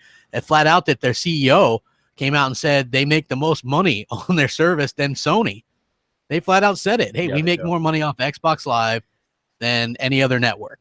And I think that speaks volumes considering they have supposedly so much less market share than some of these things. So yeah, that's my 2 cents on both. It's funny we say that though, Crap. The thing about it is this: the casual gamer. I have to reiterate what we talked about early on today's show. It's really important how Microsoft comes out of the gate with the whole Scorpio native or better than dynamic or however they're going to word it. Because again, if you're just a person, a consumer walking into a GameStop, a Walmart, a Target, a Best Buy, and you have $400 whatever it is dollars in your pocket, okay, whatever the Scorpio costs, you walk in and you see that this is the gaming console that trumps the others. That's the one most people will buy. I think somebody was saying it the other day on a show. We're saying, I like to buy the best thing on the market. I prefer to buy what's the best item on the market right now. People are going to turn around and say, well, the Scorpio is the strongest. I mean, a lot of faith goes into who's working the floor at these stores, right? Yeah. So that's the thing. When someone walks in and goes, well, I see you have a real true native 4K machine and you have a dynamic 4K. Which one's better? And then, I can already hear people at GameStop being like, well, the Xbox Scorpio is true 4K, but, the PS4 one is pretty much the same thing and they got more games. You know what I mean? I can already hear that happening. Yeah. Because that's what, like, whenever I'm over at GameStop, the employees are always saying that to people online. Like, you can hear them. They're like, well, PlayStation has better games. And I'm like, well, that's really your opinion and not true at all. But whatever. I said, that's okay. That's the sales pitch. See, when you go to like Walmart or Target or Best Buy and you're like, hey, which one's better? I think you get a better sales force, because here's the thing. They're more like, well, the Xbox is more powerful than the PS4. Oh, okay. And then most of them don't play games over there. You know what I mean? Because they're working the floor. They're also selling washing machines. Okay. They also have a Halloween section at Walmart going on at the same time. You know what I mean? Like, it depends on they're not just dedicated to that. And when you go to GameStop, I feel you totally absorb the bias. So I generally, do I go to GameStop? Yes. When I need to, I go to GameStop. But most times I'll buy games at Target, Walmart, or Best Buy. Just because it doesn't matter. You can still return the game used to GameStop if you want. And Walmart has a trade-in policy, and so does Best Buy, I believe. Yeah. So I agree. And they're going to have to deal with putting up with some of that, like the ignorant people or whatever that just don't really know, that as far as, what's coming up. So I don't know, like, we'll have to wait and see. Yeah, it really comes. There's a lot of different elements that come into play here when Scorpio. It's really heavily. We You know that it's a 4K machine. Okay, great. Microsoft, now you need to tell everybody that. Don't tell us. We know. Tell everybody else that. And number two, depends on what kind of negotiations and deals they make with Walmart, Target, and Best Buy. I mean, GameStop is just, that's just a Sony store. You walk in there, it's just got Sony written all over it. It's just the way it is. It's been like that for many, many, many years. That's not going to change. But when you go to Walmart, you do notice a little bit more of an emphasis on the Xbox. Yeah, Xbox is up front. It's more, pronounced, and then PlayStation's further back down the aisle. Still a large display, just a little further down. So I don't know the workings going on there, but Microsoft really needs to whoever's doing their marketing is really on the hook for this Scorpio. That's what I'll be watching. Yeah, I think that it also depends on who's selling these things. Like if there's hardcore fanboys out there that sell stuff. So, right. It might be unfortunate that we see a little bit of that going on where they push their agenda. Like I've seen that personally at GameStops and stuff. So I think it'll be interesting to see what happens in the future with that as far as if they're going to continue to push their agendas and stuff like that. So hopefully not. So who do we got on deck, J-Dubs? We've got Tony, the former pony.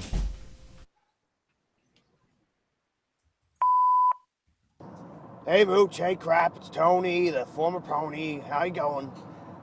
Last week, Yoshida took out the code for the 3 months EA access, and I just want to say, Yoshida, hopefully you shut the fuck up now, because you've been banging on about those codes for a good 12 months now, and I was actually a little bit relieved when you got the code.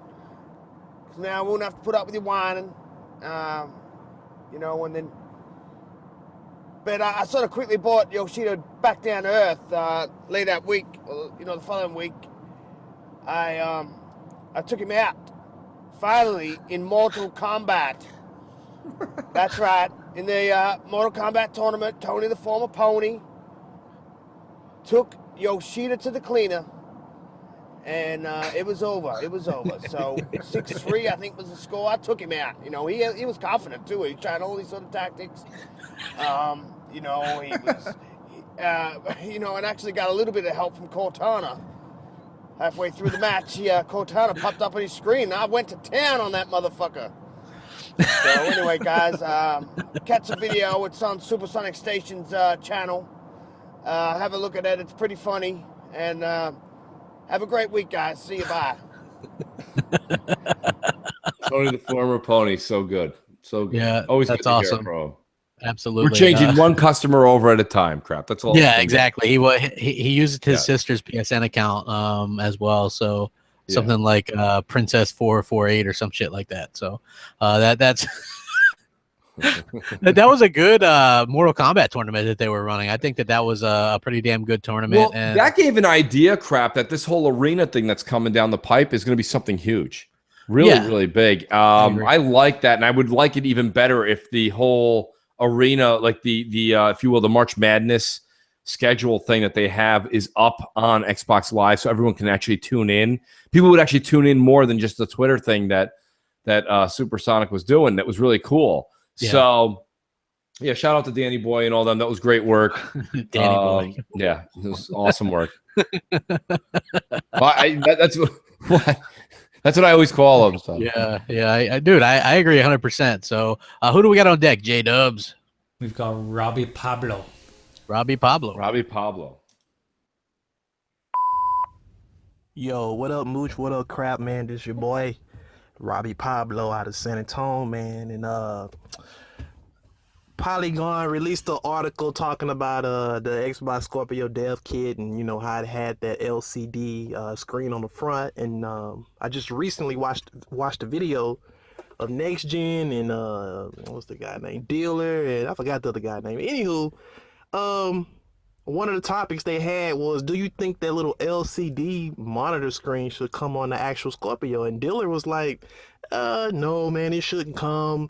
It's gonna add, more price to the Scorpio, and people gonna complain and bitch when the game drop like 2 frames per second and all that other good crap. Well, anyway, man, I have 2 good reasons why it should come with that goddamn screen, man.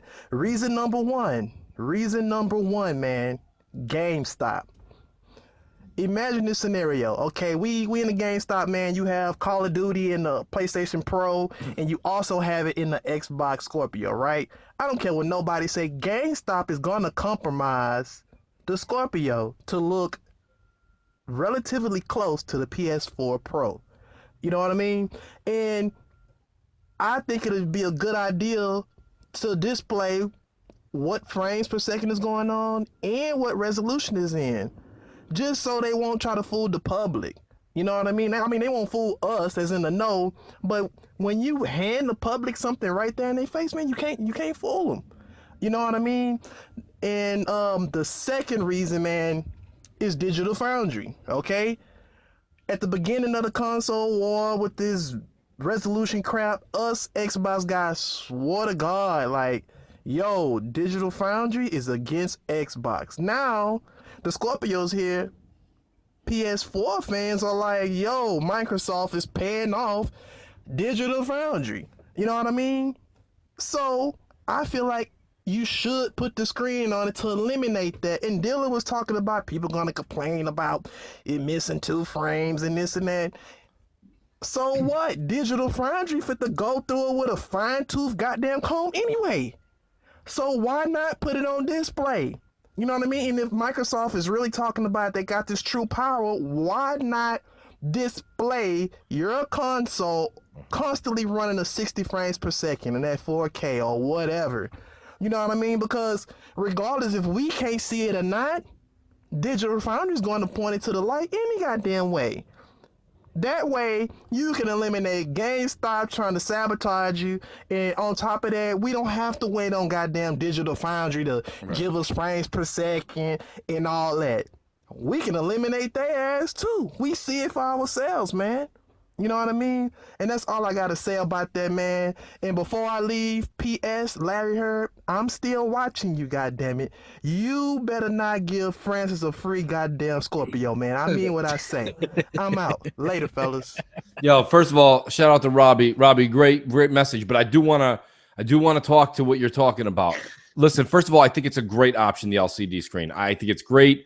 Shout out to Jez Gordon, who also sent out another small short video. I did see that with the Dolphins. That was pretty cool. That was very cool. And don't get me wrong, if it does other things, like maybe tell you a little bit about the game or what's going on, or maybe the graphic comes up underneath it in color, that's really neat if they want to throw that in there. Let me tell you why the 4K 60 frame chart shouldn't show up on there.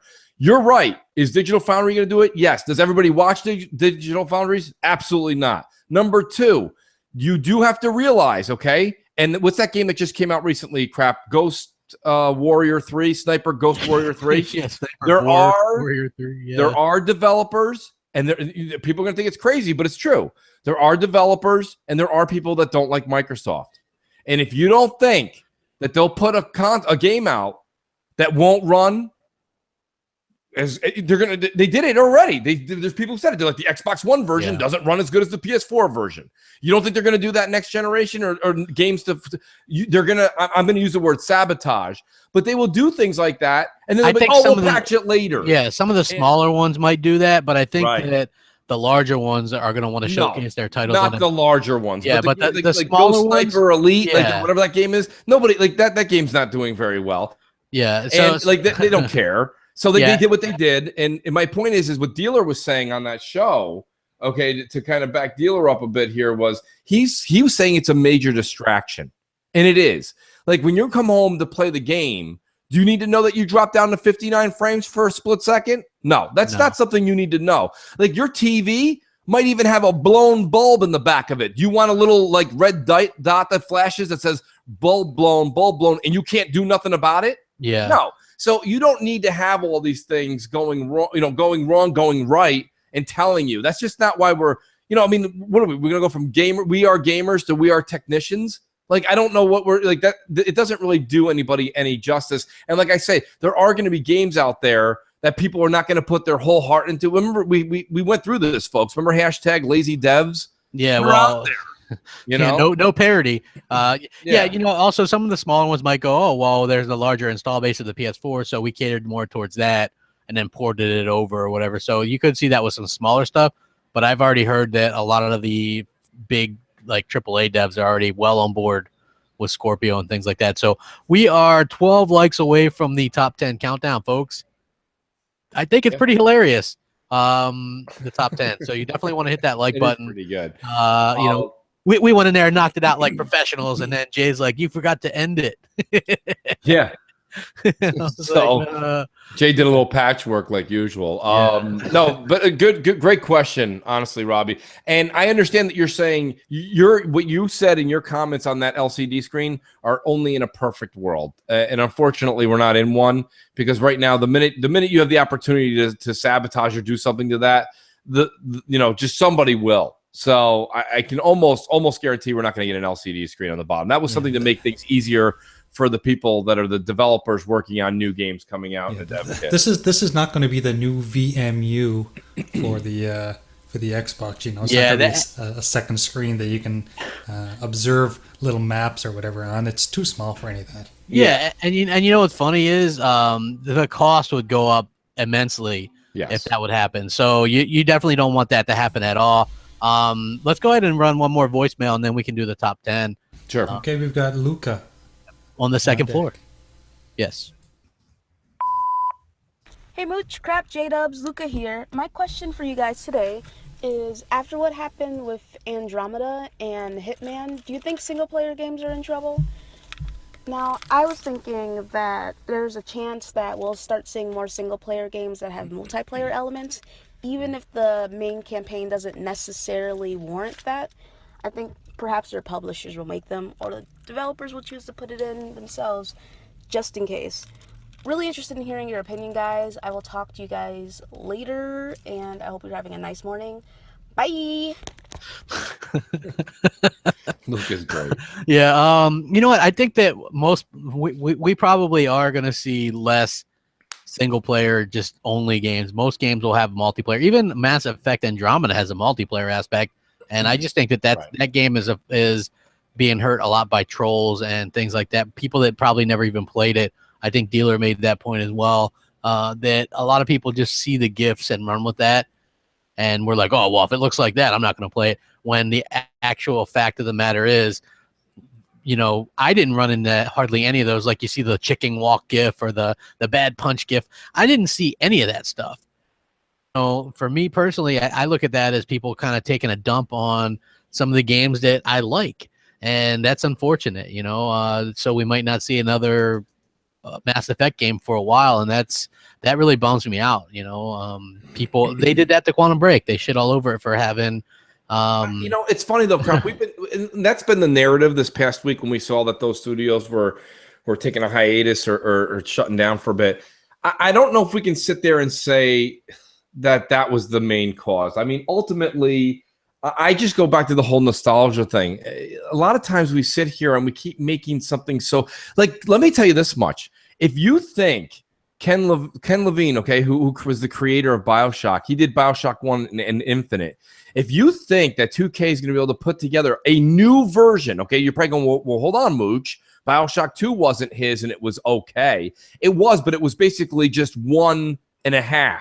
It really wasn't even BioShock 2. It was a full game, but it was the same thing over and over again. What I'm saying is Ken came back and made Infinite. And Infinite took it out of Rapture, went up into the clouds of Columbia, and made this crazy, crazy world up there. Let's say now they go somewhere else completely, not Rapture, not Columbia. You think if Ken's not involved, that BioShock's probably going to be piss poor. I mean, my point being here is this Mass Effect wasn't by the creators of the original, right, Crap? It just wasn't. Yeah. And that's why you got this subpar, and that's why you saw the kind of backlash come. And then there was the ridiculousness with the face iterations and blah, blah, blah. And that, of course, none of that actually helps. But I think a lot of these things fall. And then Hitman doing it episodic, that was just ridiculous. Everybody knew that was stupid. There was only, of course, the people in the media, the minute anyone on Twitter with a logical brain in their head said, this isn't going to work, the media's like, don't be so negative. Don't be so this. Everything's going to work, bruh. You know, and I'm like, that's not how it is, you know? It's unfortunate, but that's just not how it always works. Yeah. So, I mean, we kind of saw that. You know, the writing's on the wall. You guys use your better judgment when you're thinking about something like that. And you can't just rely on the morals of a good name for it to work out. You know what I mean? Like, it just doesn't work that way. So that was my whole thing with it, crap. I know where you guys are coming from. And yes, you can blame the media's negativity towards Mass Effect for some of the sales. But realistically, people just saw the game. They're like, this is not like Shepard's Adventure. This is not what I'm used to. And people stepped off. They should have just done more Shepard, like, in my opinion, maybe pick it up from there. Like, that's my opinion. I remember Dealer bringing that up too about like the Gears thing. Like, for me, they did have Marcus in there, you know, like he was a pretty big part of Gears 4, but like you wanted to move on a bit. They took a chance. They took more of a chance with that than Uncharted with Naughty Dog, in my opinion. So, you know, they didn't get commended for that. They got shit on for it, you know? So I think that's a little bit unfortunate, but we should get ready to roll that top 10, which is pretty impressive. So I want to set the top 10 up real quick. We were playing some Gears. We did a M&C Mornings versus Next Gen 720's Broadband Bullies. And it didn't end up so well for us. No, it didn't. So we were like, hey, let's turn that into a top 10. I don't know if you guys ever saw the movie Space Jam, but that's what it kind of felt like. We showed up and it was like Z was like, let's do a 5-on-5. We showed up and we played against the NBA All-Stars. Yeah, it was it was some serious recruiting. Yeah, it wasn't too slick. So let's go ahead and you ready to roll that, J-Dubs? It's all ready. All right, let's rock and roll. Hey everyone, welcome to the M&C Mornings Top 10 list. Today's Top 10 is the top 10 excuses you use when you lose at Gears of War 4 multiplayer. Kick it off for us, Mooch. No problem at all. Number 10. I didn't know we started the match. When did we start the match?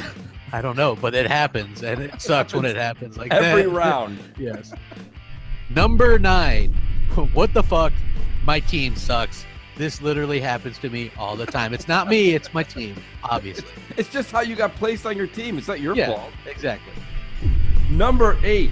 Oh, the 3 lines, a.k.a. the start button, doesn't pause the game? Yeah, you know, you can't pause a multiplayer game, so that is unfortunate. What do you mean? I didn't know that. Yeah, you know, right? Now you know. Love the excuses. Yes. Number 7. I was letting my friend play for me. Honest, I was. It was my friend. It wasn't even me.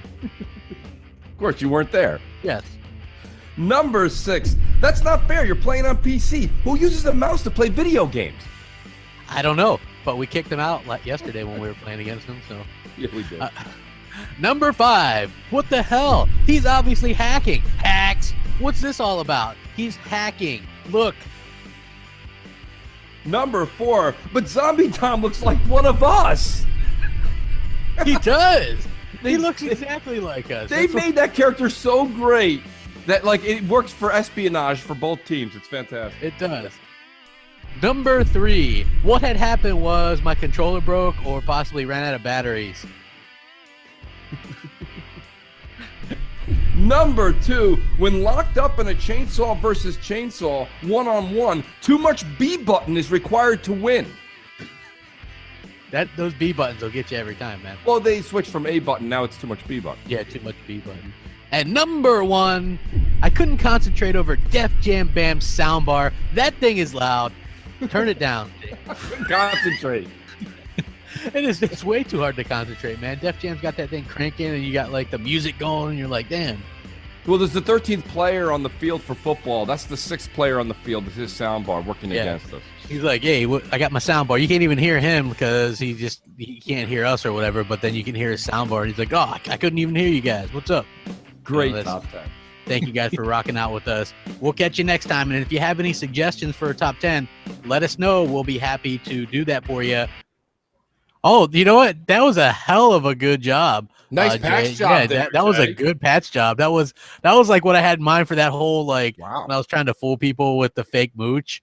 And when I had that idea, just like nostalgia is a hell of a drug, like that kind of thing. So good job, and that was a good top 10 because yeah, we were coming up with some excuses why. Well, it was great because like those excuses were not even like made up. We had those already prepared because we've been playing Gears multiplayer for a few weekends now, like intensely, and everyone's always like, "Well, I'm just gonna step out and make a drink real quick," and then they come back like, "Oh, you guys started the match already?" Meanwhile, like 3 shotguns to the head later, that person's already gone. Yeah. So we've had so many different iterations of excuses why people have died or why their team lost. It's just been hysterical. Yeah. Right back to the college years. Exactly. And speaking of Def Jam, I think he's on deck, isn't he? Yes, he's on deck. Let's hear from Def Jam. Hey, what's up, Mooch and Crap? J Dubs, how y'all doing today? Hey, I got 2 questions for y'all real quick.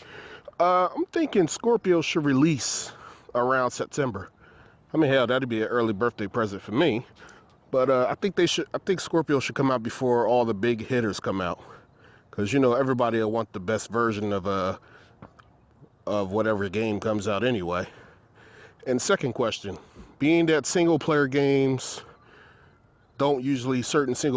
don't have a multiplayer, do you think that should become standard, that single-player games should get automatic DLC added, you know, just to keep the game alive?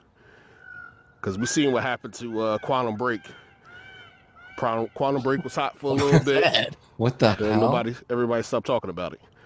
I think they should have like a story DLC added like every couple months or whatever the case may be. I'd like to hear y'all thoughts on it. Peace. All I could hear was something in the background going, rah, rah. Jay, I don't know what I want to do yet, but I want to take that clip and exactly where that seagull was going off. And whenever me or Crap say something crazy, I want that seagull to just go off. That was so fantastic. I think he was calling from the rainforest. Yeah, I'm not sure. He also sounded winded. Yeah, he sounded like he was taking a jog and he was running. I listen. Bam is definitely in Jersey, so he must have been at some sort, maybe over is Jersey near Jones Beach or something. I don't know what it is. He was somewhere, man. Bam, that was wild. What was one of Bam's questions? I don't know. That seagull lost me. Yeah, like I was sitting there listening to it, like holy shit. Something about single player. Jay, can you replay that, please? Jay, yeah. You know what? I also want to hear it again for 2 reasons. Bam's always great on the show, and I want to hear that seagull. Yeah. Sounds good. Hey, what's up, Mooch and Crap? J Dubs, how y'all doing today? Hey, I got 2 questions for y'all real quick. I'm thinking Scorpio should release around September. I mean, hell, that'd be an early birthday present for me. But I think Scorpio should come out before all the big hitters come out. Because, you know, everybody will want the best version of whatever game comes out anyway.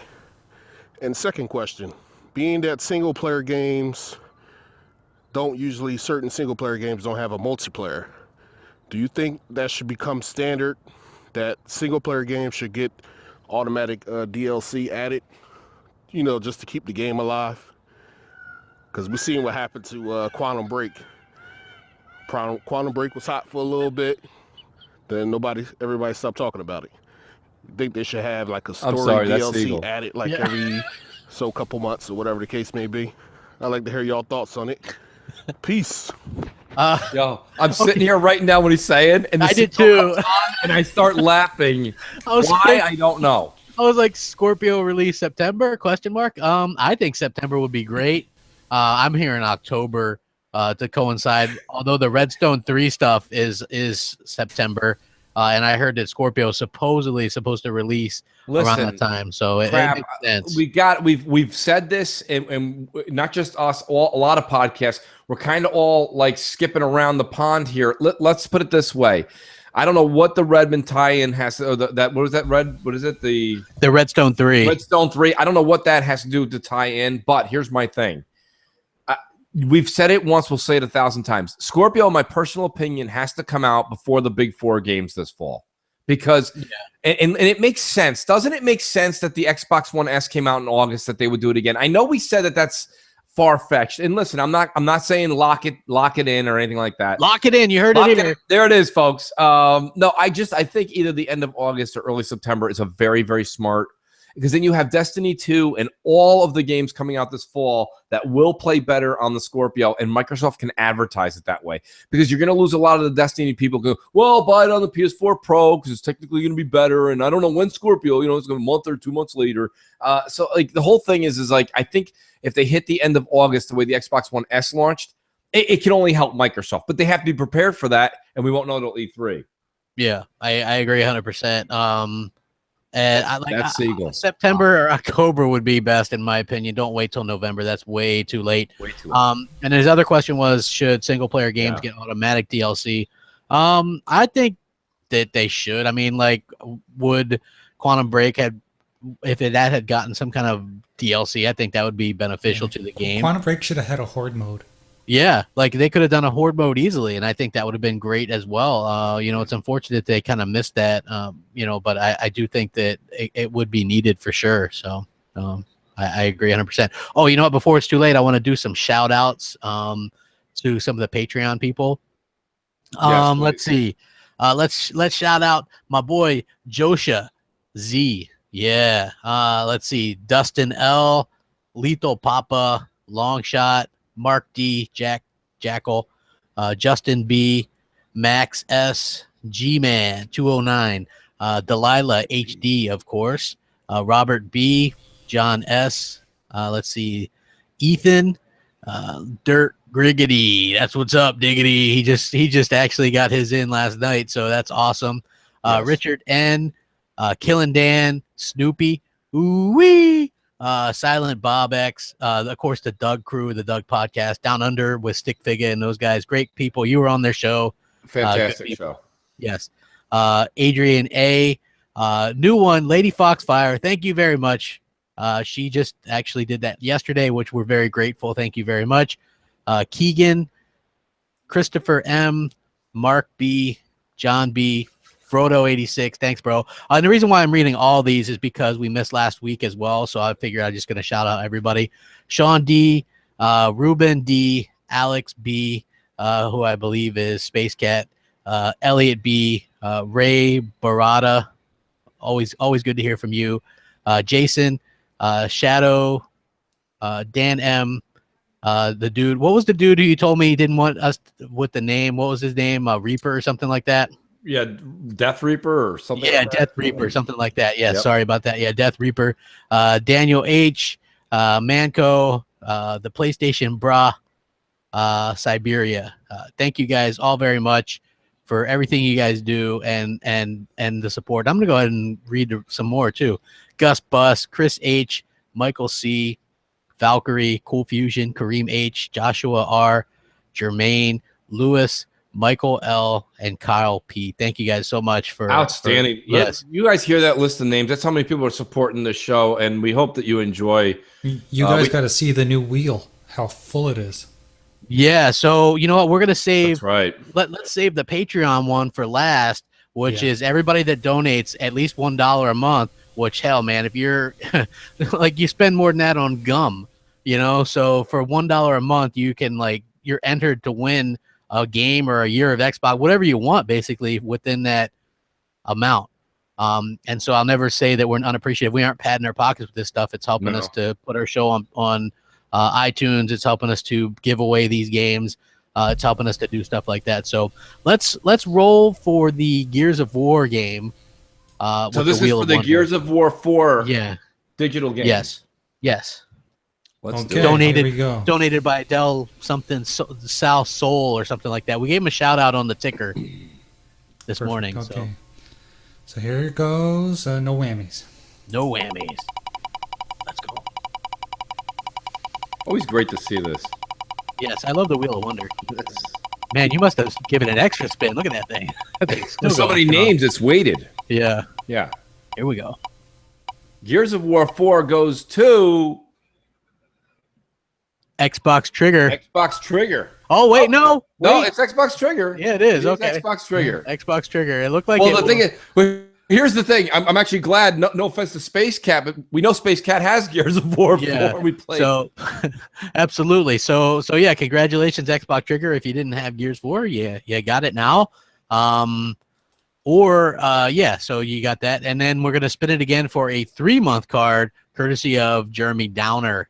And so Jeremy, thank you to the Downer. Jeremy's a huge fan of the show, good friend of mine. Always good to talk to Jeremy. And this is 3 months of Xbox Live Gold, crap? Yes, 3 months of Xbox Live Gold. Thank you, Jeremy, for the donation. Here we go.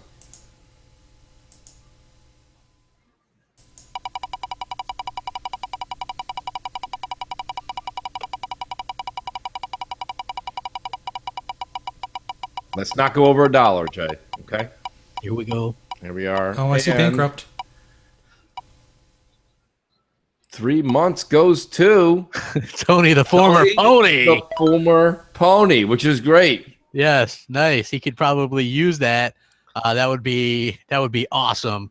Nice. That would be great. Yes, Absolutely. Tony, the former pony. Congratulations. 3 months donated by Jeremy the Downer, who's a big fan of the show. I wouldn't call him a mooch maniac, but he's definitely Well, you know what? He donated it because he was one of the people that got kind of screwed over by Microsoft with the FanFest thing. FanFest tickets. And so they're like, here's 3 months, and he's like, man, you guys can just give this away. And I'm like, all right, that's awesome. I appreciate it. And now the moment you guys are waiting for, the Patreon one, and now Jesus. Nice. Yes. So whoever wins this, let us know what you want, what game. I'm not sure exactly how we'll do it. If it's a game and I can get a digital code for that, I'll do that. If you would just like that amount in Xbox Live currency, yes, I can do that as well. Or if you want a year of Xbox Live, we can do that as well. So I think it was a great idea, crap, that you decided that the winner gets to choose whatever they want. This is the best way to. Yeah. So if you want the latest game, like if you want Injustice 2, and that's coming out this Tuesday, I believe. Then you'll get enough to get that on Tuesday. Or if you want a year Xbox Live, it'll be a year of Xbox Live. If you want Horizon Zero Dawn, it doesn't even have to be a new game. It could be an older, whatever you want. You know what I mean? Like, it's good.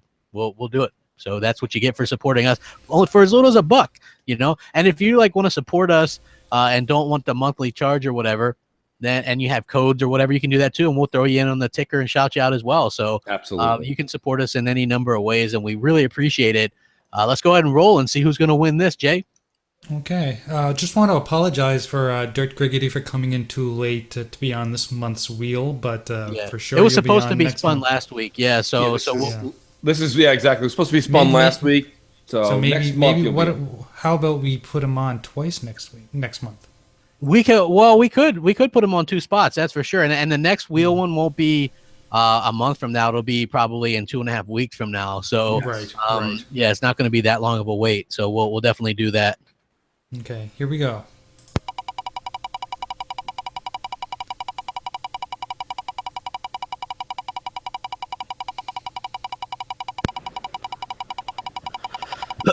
This one here has got me excited. It does. Who's going to get it?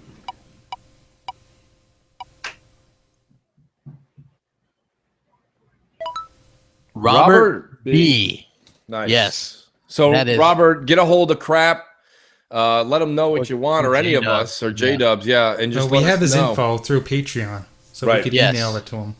Yes, I do. So I'm gonna, I'm looking that up right now to see if I can find his name. Cool. Very yes. cool. Huge Congratulations today on MNC Mornings. Basically a $60 value of whatever you'd like. Xbox Live Gold. You can get even PS Plus.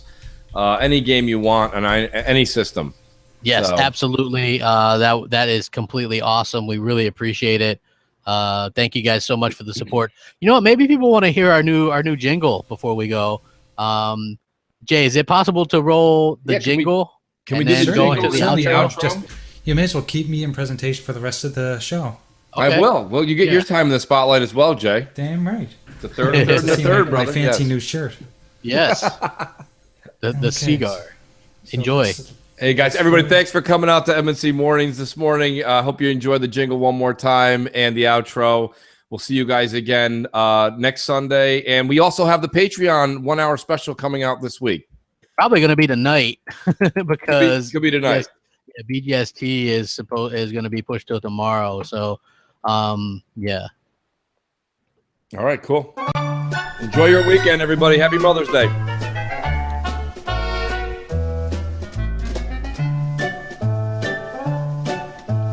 Gaff and Sony, Gaff and Sony go together like neutrals and ponies. This I tell you, brother, you can't have one without the other. Gaff and Sony, Gaff and Sony says Microsoft is full of liars and phonies. Ask your local games clerk and they'll say Sony's for the players.